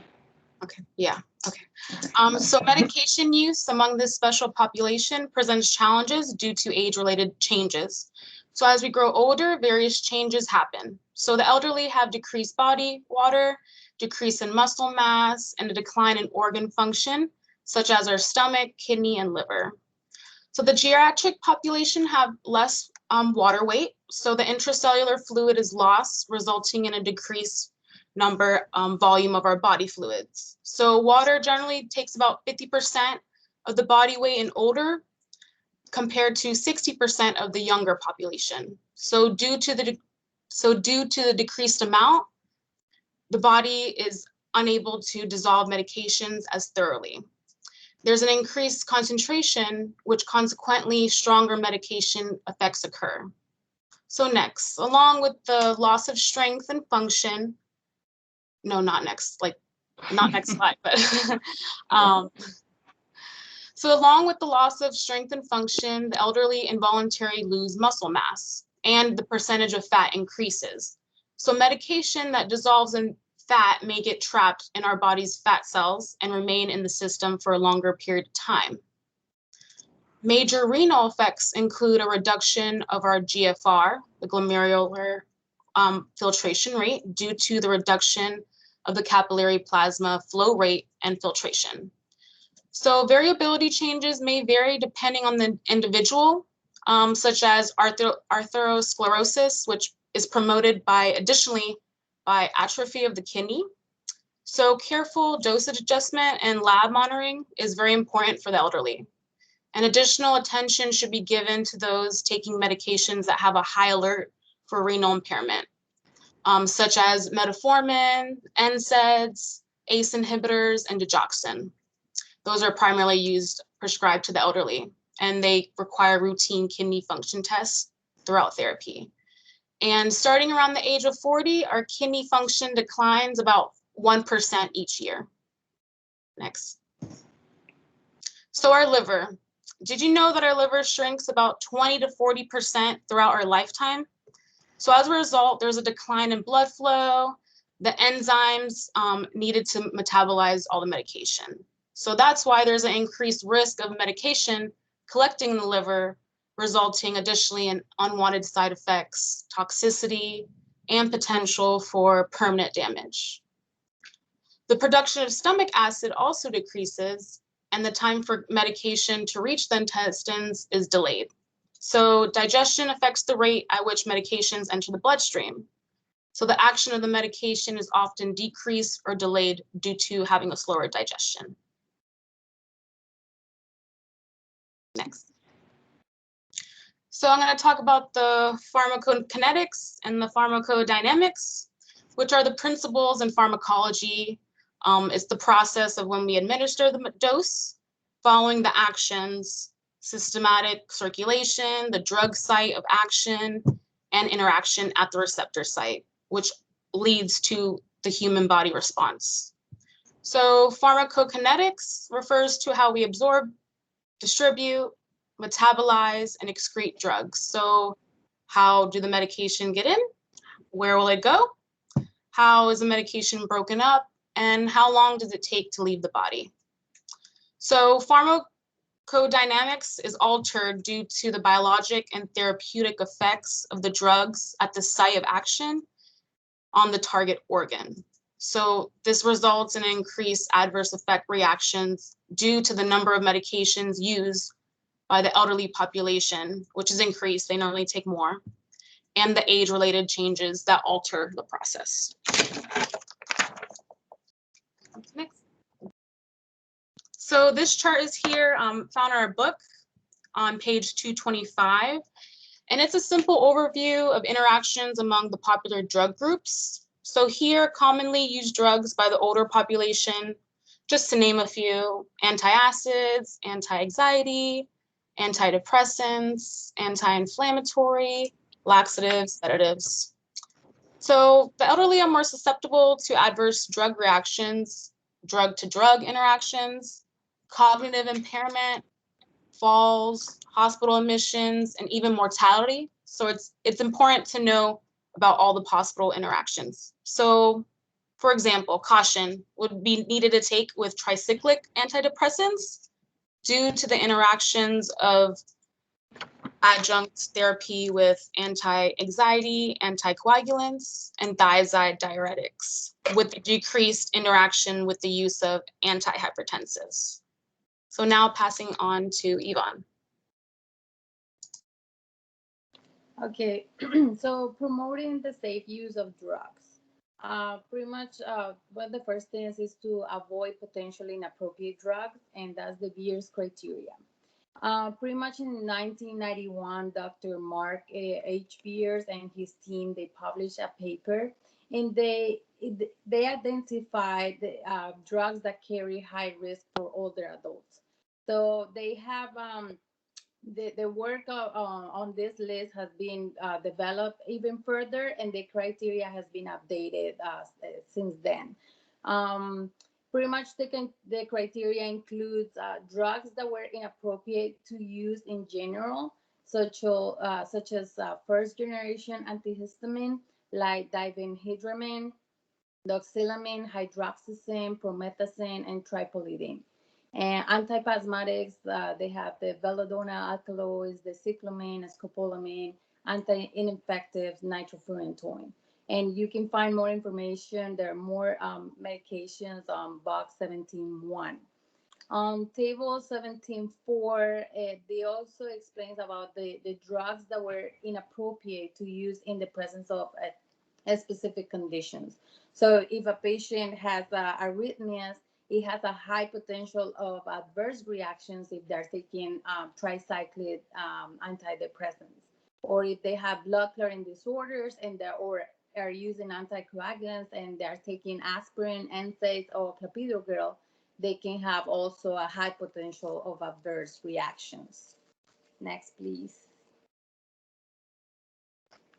Also, it's important to review the necessity and the effectiveness of the prescribed drugs.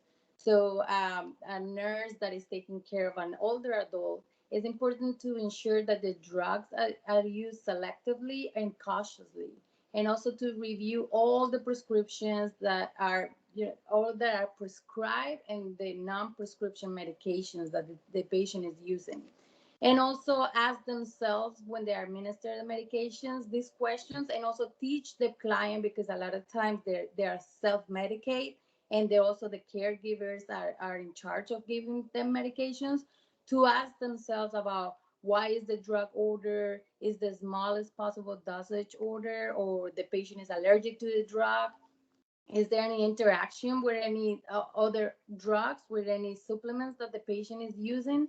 Any instructions, like when to administer, empty stomach, with a meal, any certain time, or is the most effective route of administration is being used?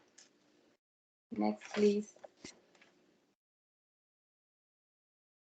So promoting the safe and effective administration is important, as nurses, that we're aware of the certain problems or things that we need to be aware while we administer as nurses, well, or even to teach the patients when they're administering medication. So the oral administration is the most common route. It could be simple, but there could be, like certain problems during the process. So it's important to encourage like good oral hygiene, an adequate intake of fluids, proper positioning to facilitate the swallowing.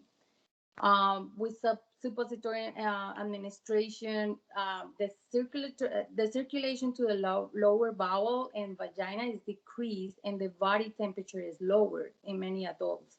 So it might take longer for the suppository to melt. So it's something to be aware of. And then for intramuscular and subcutaneous administration, the medication should not be injected into an immobile limb, because the inactivity of that limb will reduce the rate of absorption. And then for intravenous administration, the older adult is susceptible not only to dehydration but overhydration. So it's important to monitor any signs for circulatory overload. So like elevated blood pressure, increased respirations, coughing, short of breathness, or any symptoms associated with pulmonary edema. Next. So providing patient teaching, it's important to assess for risk of medication errors and then identify factors that could interfere with the safe drug administration. So there are some functional limitations, and there are some patients that they are unable to travel to go to the pharmacy to get their prescription, so they have difficulties removing the lids. And they have impaired swallowing. So it's important to assess those kind of things, the cognitive limitations. A lot of times, sorry, hold on, you can keep going. A lot of times it's difficult for them to remember to take medications, or sometimes they even forget that they took medication and they double dose, or they confuse medications. They confuse the medications, the schedule, or the dosage. For educational, they have difficulty reading, understanding instructions, the labels, sensory, hearing deficits, poor vision. For financial limitations, people, if the insurance doesn't cover or if they have financial limitations, they're not gonna refill the prescriptions.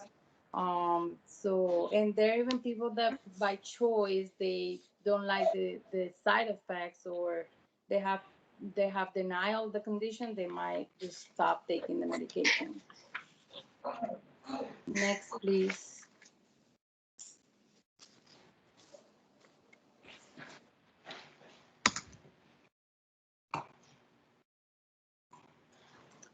So it's important to teach clients to keep a current list of all prescriptions, including over-the-counter supplements, any herbal remedies that they're taking, and show the list to the healthcare providers. Also to read and keep the literature, and even have like a written list and writing, like to write down the dosage, the schedule, instructions, and to understand, and also they need to understand that their dosage for a certain medication is not the same as someone else that is, a person that is taking the same medication. To review, like monitoring this medication with the healthcare provider. A lot of times they might need to lower the dosage, or they might need to discontinue. So it's important to keep reviewing that, and not to take any medication without consulting the healthcare provider first. Next, please. So monitoring laboratory values, the blood tests help to determine the blood levels of certain medications. Also, it helps to assess if the drug is achieving the desired result, and even helps to determine the lack of adherence of administration. So, and also it's important to assess the limitations for the patient to obtain, the test. So if they're unable to travel to a laboratory, if the insurance doesn't cover, things like that. Next, Taylor will be presenting. This is Taylor P., and I'm going to be talking about alternatives to drugs. So drugs can be necessary to control health conditions in the older adult population, but their use can be somewhat of a double-edged sword. Some of the drugs can produce serious adverse reactions in older adults that are actually worse than the original health condition that they're treating with the drug. So for safe drug use in older adults, the benefits of the drug must outweigh the risks of severe adverse effects of the interactions.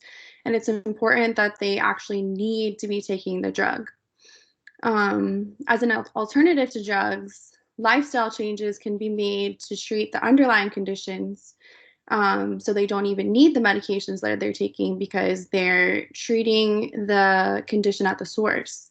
Examples of these are diet modifications, so a healthy diet, regular exercise, effective stress management, as well as regular schedules for sleep, rest, and elimination.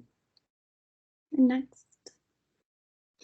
So along with the lifestyle changes, conditions can be treated using alternative and complementary therapies. Sometimes they're known as Eastern medicine. Western medicine is more like pharmacology, stuff like that. These therapies have grown in acceptance and popularity in Western culture, and they decrease the need for pharmaceuticals. So the less drugs that they can take, the less chance for interactions, things like that. But you do have to keep in mind that some of these alternatives do have interactions with the regular drugs that they may be taking as well. So the risks for alternative and complementary therapies that nurses need to be aware of when their patients are taking them, they include the limitations of the alternatives. So they might not cure the patient. They might need to do the alternative therapies as well as the lifestyle changes. And we need to make sure that the patients are aware of that. The precautions that they can interact with certain drugs that they're taking them with, or even each other, and also the possible adverse reactions to the therapies that they might be taking. Because just because it's natural doesn't mean that it won't affect you adversely. Next. So these are some examples of alternative therapy. Yoga has been known to reduce stress, so is acupuncture. Diet therapy we talked about earlier can get you into a healthy lifestyle. Reiki, I don't really have a good understanding of, but it's supposed to balance your chakras, stuff like that. And you can see there's massage therapy, meditation, herbal medication, hypnosis, aromatherapy, and Ayurveda. Next. So now we're going to go over some specific pharmaceutical classes and explain how they can be dangerous to older adults. So for analgesics, they can be anywhere from narcotics to NSAIDs, other drugs as well. They are used as pain relievers because our older adult population has pain because they've been around for a long time and their joints, along with other things are kind of degrading a little bit. So the danger of these, they're the side effects such as GI bleeding, which can be caused by NSAIDs, CNS disturbances, which can be narcotics, liver failure, which is Tylenol, as we all know, respiratory depression, nausea, vomiting, constipation, lethargy, weakness, risk of falls, confusion, and dependency. For the nursing actions, it's important that we realize these side effects so we can teach about them and also do a pain assessment and see if they are actually in need of these pain medications. You can explore non-pharmacological pain management to see if they can reduce their dosage, do mental status assessments, be alert to interactions, and we have listed the interactions down here. They increase the effects of anticoagulants, diabetic agents, penicillins. If you guys want to take a look at the interactions, they're listed there. There's quite a few for all of these drugs. Next. So now we have antacids. They're used to relieve indigestion and they increase the pH of your stomach. So some of the dangers, they can cause fluid and electrolyte balances because they have magnesium, calcium in there. So that can increase the levels of those. Hypercalcemia, hyperphosphatemia. So you have to be very aware of their electrolytes, which is a nursing action. So the patients that use them frequently over long periods of time, they need to be evaluated for the underlying cause of the indigestion instead of just treating the symptoms. You need to avoid administering other medications within 2 hours because it does increase the pH of the stomach, which can decrease absorption of other drugs. Monitor bowel elimination and be alert for interactions with other medications. And you can see it's supposed to be interactions underneath nursing actions, but those are some common interactions that you can have with antacids. Next. So antibiotics are used to treat infections. Some common infections that the geriatric population gets. Sometimes women get UTIs more. So the danger with antibiotics, they can become resistant to antibiotics and make the infection worse, get a super infection, and also get secondary infections. The nursing actions would be make sure that you get the culture before they take the antibiotics because that can change the results of the culture. You need to administer a regular schedule to maintain blood levels. So make sure it's at a regular interval and not like too close together. Monitor for signs of super infections, like I said earlier, and then teach about possible GI upsets because antibiotics can upset your GI system pretty well. And then the interactions, penicillins are protein binding, so they compete with other protein binding drugs. And then the antacids, like I was saying earlier. Next. So anticoagulants can be dangerous to the older population because they cause bleeding. So they're to prevent blood clots and thromboembolic disorders like heart attacks, strokes, coronary disorders, which our older population is at risk for. And also prophylaxis for patients who have hip surgery, which is common in our older adults, and then mitral valve replacement. The danger of these is there's a narrow treatment range, so there could be toxicity, and it increases the risk of bleeding in our older adults. So if they have a fall, they could have some internal bleeding, and that's very dangerous for them.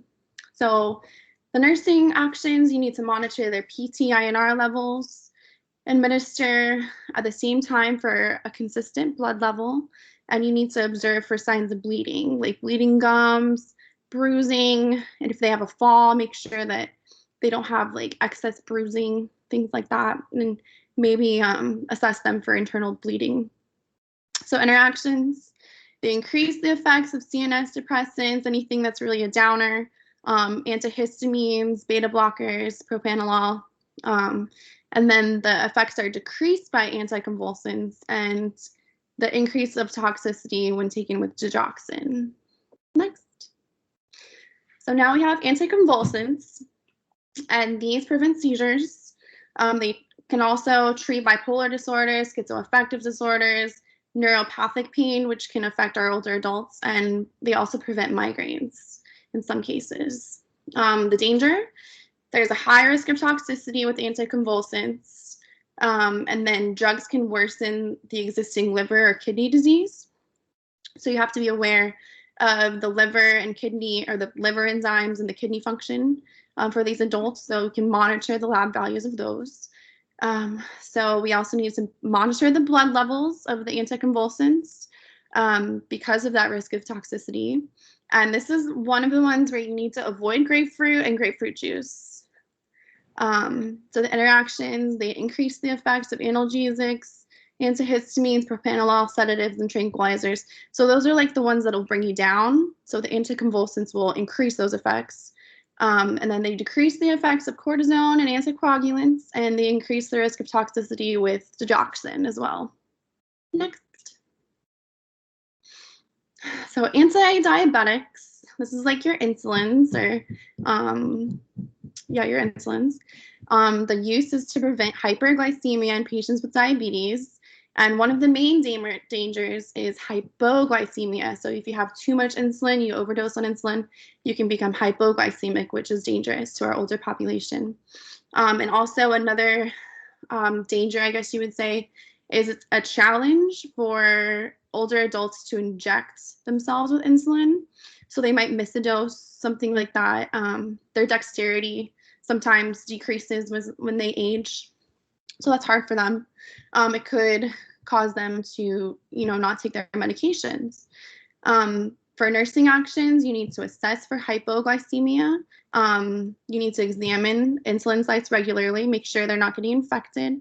And then report conditions that could alter diabetic drug requirements, which would be fever, trauma, prolonged diarrhea or vomiting, altered thyroid function, heart, kidney, or liver disease. So those can affect your blood sugar levels.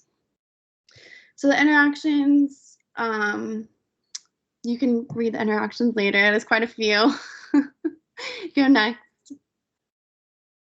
So antihypertensives, they're used to decrease blood pressure in patients with hypertension. The danger is hypotension. So if you take too much of the drug, you can become hypotensive, which is dangerous because it increases your risk for falls. You can become disoriented, things like that. It also causes electrolyte imbalances.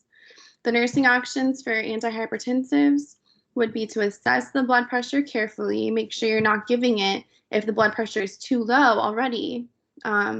You monitor the patients closely during therapy to make sure they're not having a hypotensive crisis, monitor them for falls, things like that.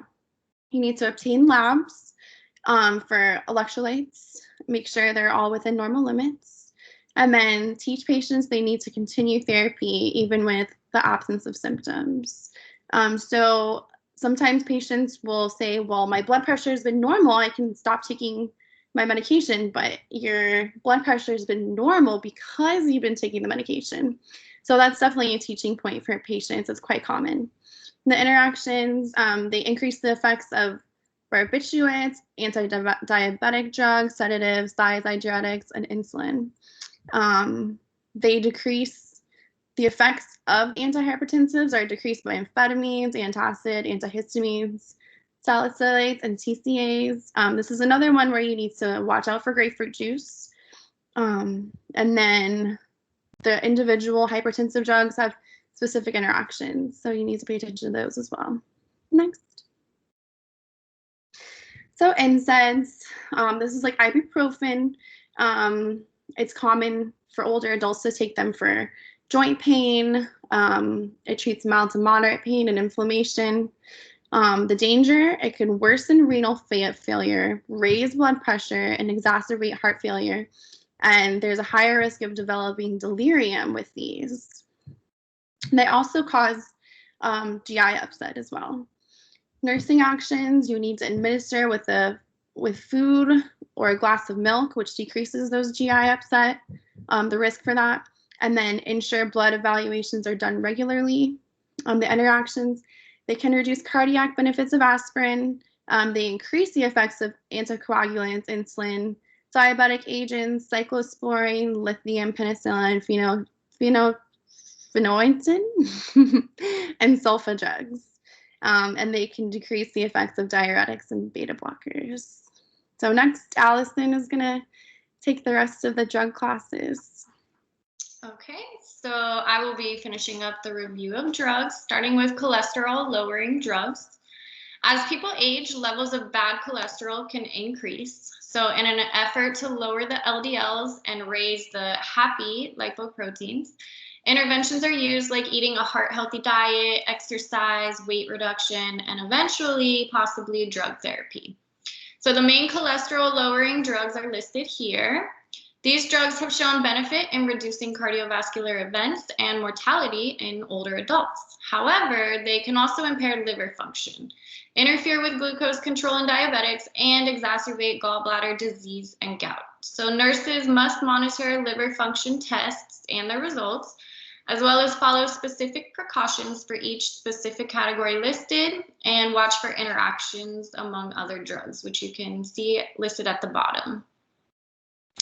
The next drug on the next slide is cognitive enhancing drugs. So with nearly 5 million people suffering from dementia and approximately 30 million having some type of memory disorder, there has been an increasing development of drugs to improve cognitive functions. These drugs can slow the progression of cognitive decline in individuals with dementia, but not improve the function.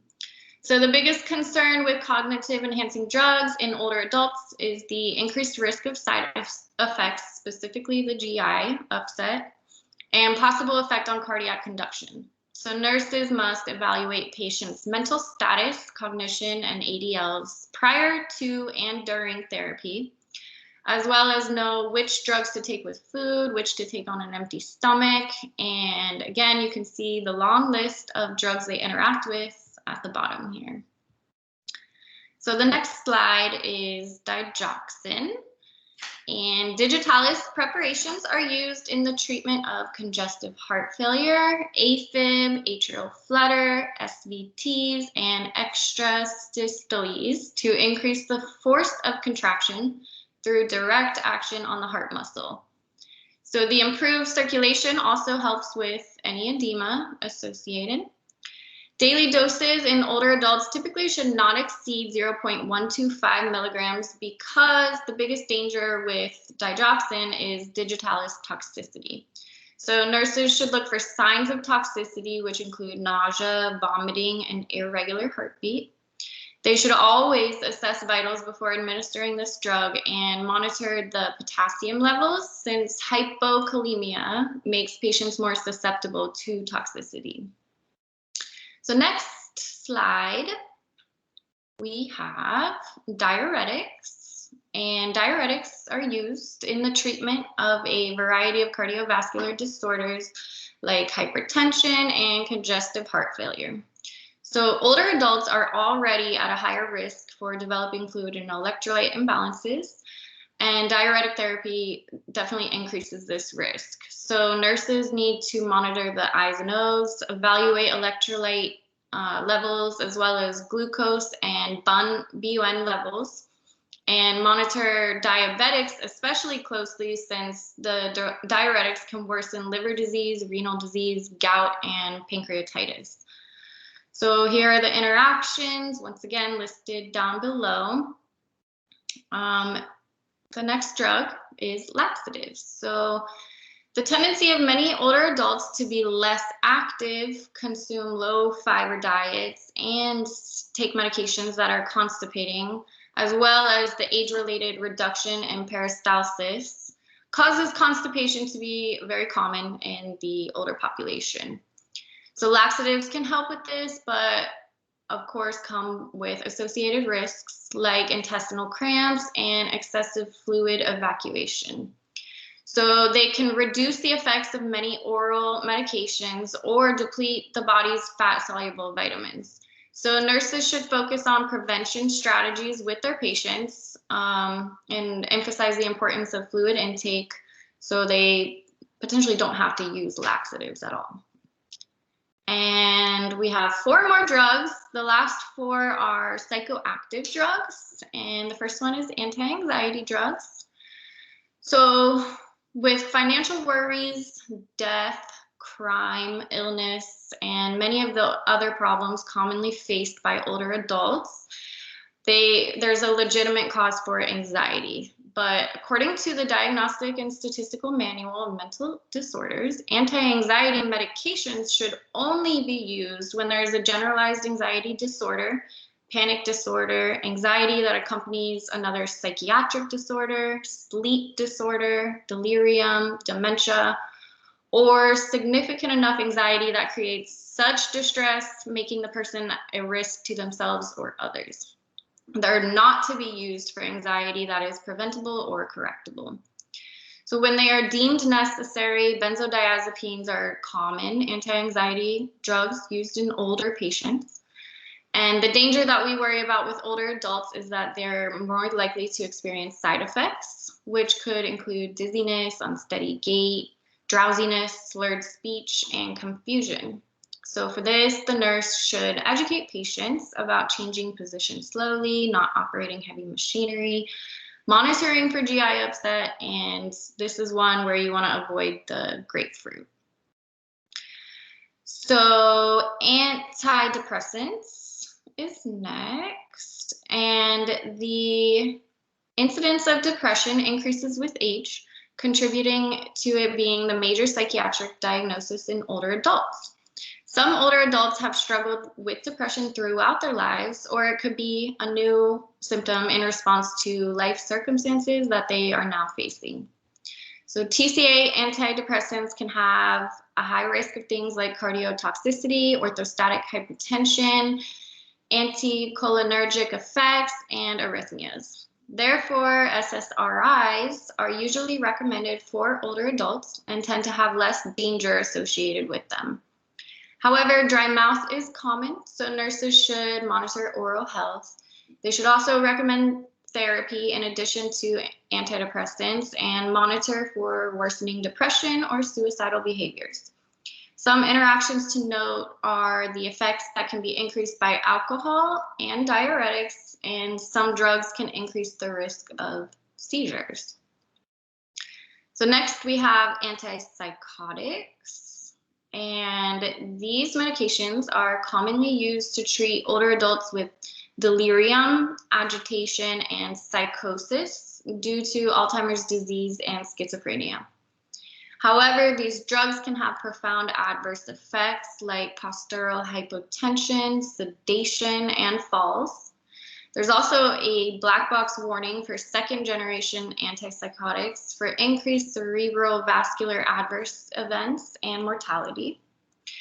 As nurses, we must ensure the lowest possible dose is used initially and observe for anticholinergic effects and extrapyramidal symptoms. Effects can be reduced by anticholinergic drugs, phenytoin, and antacids.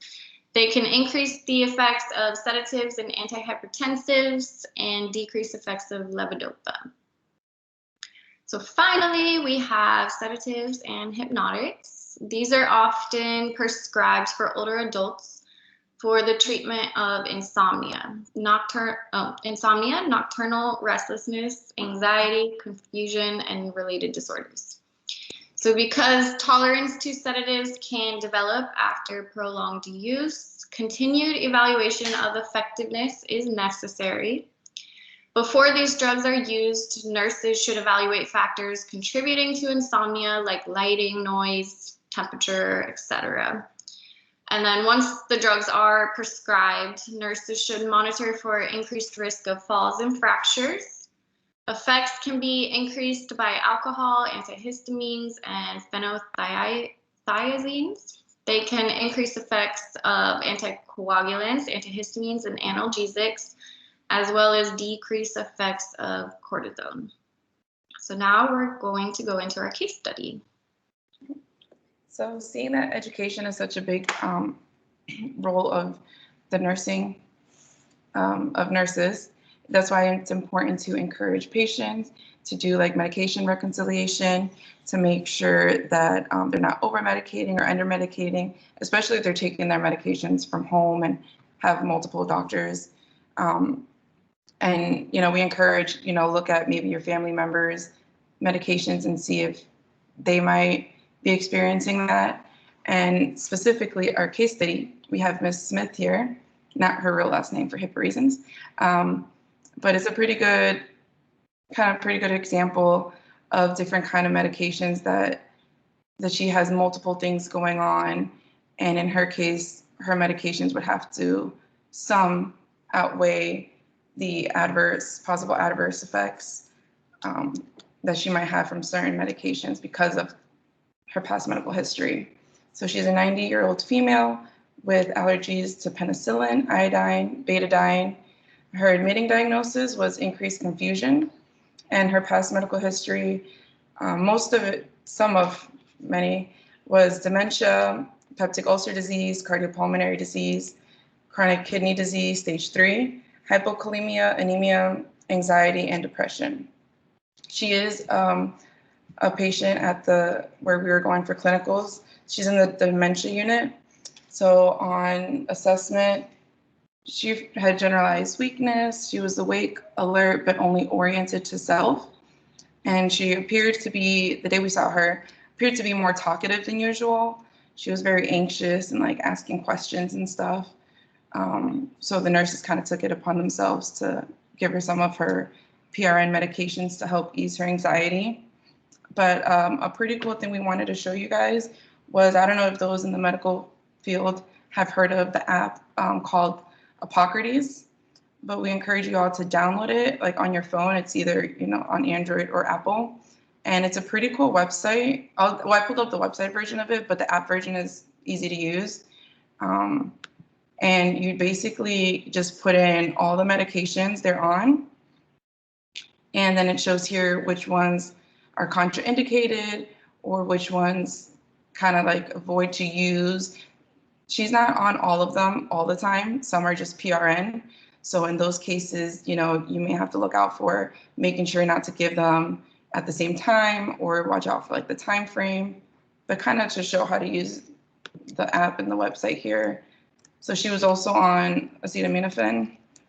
I'll just pick like a regular one there.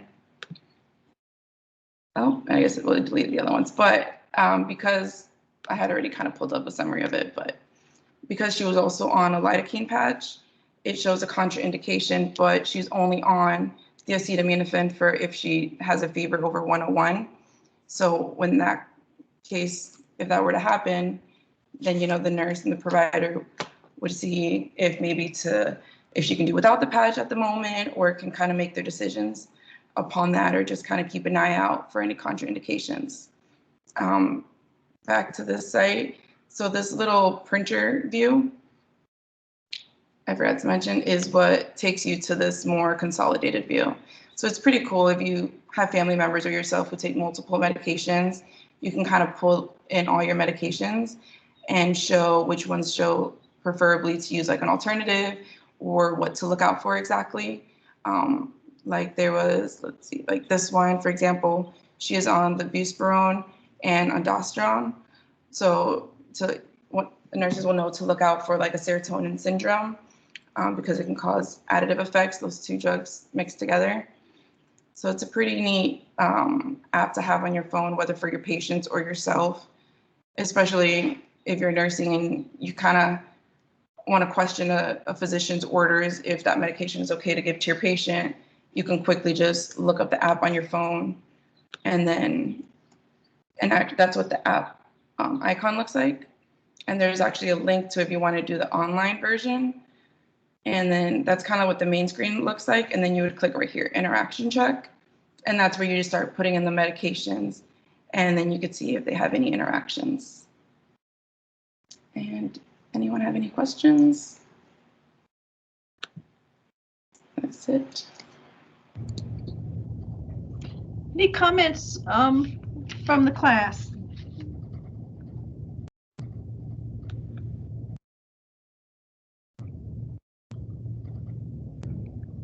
Well, I certainly enjoyed it. Okay. Be sure you pat each other on the back. All of you in your class, y'all have all done some great presentations so far. Very good. I have a couple of comments. Overall, it was very thorough, very concise. And actually, I like the way you put the drugs, one classification on each slide. That's a really good way to remember those classifications. Now, all the interactions is not as necessary because, you know, there's millions of them to learn for, say, NCLEX. But there are some that are kind of common, like, you know, DIG and some of those, but it was excellent. And I think it might be useful for y'all to use when you're preparing for your pharmacology that's coming up, and of course your NCLEX as well. Well done. Initially when you did your effects of aging was well done, and I really like the way you really did enough detail so it was very clear why our older population has difficulty with taken so many drugs in polypharmacy. And the question I have, how many drugs did this patient have? I don't think it was mentioned. She was on 20, like 25. Woo, okay. Well, now you can see why polypharmacy is so deadly to some of our patients, because all of those interactions, and by putting all of those interactions on there and showing us this wonderful web resource, Hippocrates, it really brings out the fact that all of these medications, all of these things may have some interactions, and we have to be very observant and looking at our patients, because some of the things that we see in a patient could very well be simply from an interaction and not something really going on with the patient. So you did bring out some excellent points related to that.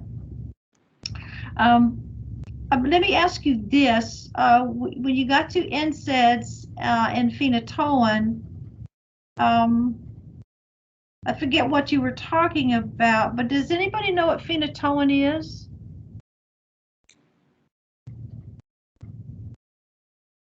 Is this something for pain? Seizures. Seizures, it's Dilantin. Mhm. So yes, there is definitely an interaction between the NSAIDs and your Dilantin or your phenytoin. That's a common drugs class. So be sure you're reviewing that drug, okay, for pharmacology. All right, very common drug, right? It was well done, and I know that the students will really enjoy using that as a review for this chapter. So if you'll be able to upload it like other folks have done, that would be awesome. Yeah, so give yourself a hand, everybody. Give them a hand. I know I don't hear anybody, but I'll do it. Okay. I got a question. Yes, please. So I attempted to go and look at those PowerPoint presentations on discussions, and it said they're locked. So I don't know if you have to do something on your part or. Let me check, because sometimes there is a lock on there, but I will check for those locks. Thank you. And if something happens and I can't open it, I hope to be able to pull those off, and I'll just send them to you on an email. That might be good. I'll do that this afternoon so y'all have those. We don't really need this for this coming up exam, but I want you to have it as soon as possible. Okay. Well, thanks for saying that. I just haven't had time to go in there and take a look myself. So it could very well be there's I have to approve a lock of some sort, because it's a canvas. That could be. I forgot about that part. I think you did a good job on the I don't know if I mentioned this, the pharmacodynamics. It was very detailed and went into a really nice explanation of what all that means. So now, isn't it interesting? You've come so far in that when you started y'all remember pharmacology way back when? Yeah. Yeah. Remember that big old book? Okay. You remember when we first talked about in your pharmacology about the pharmacodynamics and all of those things? You're going, what? And then we kind of mentioned it a little bit in essentials, and now it makes sense.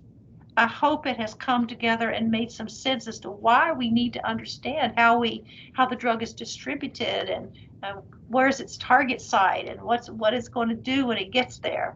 So I hope all of these things that you have learned from day one here at nursing school is beginning to make some sense for you. I certainly hope so. Okay. All right. So does anybody have any question about anything today or any of the presentation?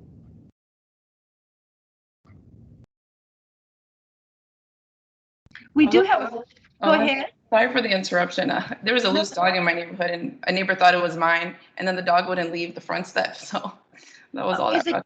It's not your dog, Vivian? No, but then my dog was going crazy because it wanted to play with the other dog. It was like sitting at the front door for a while. Oh, so if this is a lost dog, now you're going to break my heart. I know. I got to check if it's still out there now because I kept peeking and it was still at my front door. Oh. But I had a collar. I'll double check if I have to go look. Yeah, I hope you find his owner. Yeah, sometimes they just get lost. They're so pitiful. I digress from geriatrics to doggies. But excellent, good class today. I really appreciate your interaction. and a great presentation. So it's 12:59. I'm going to let you go because I know y'all got something this afternoon, right? Yeah. What is that? Clin-Apps. Clin-Apps. Yeah, cool. All right. So get some lunch, take a little break, and I'll keep in touch. Thank you. All right. Bye-bye. Thank Thanks, you. everyone. Bye-bye.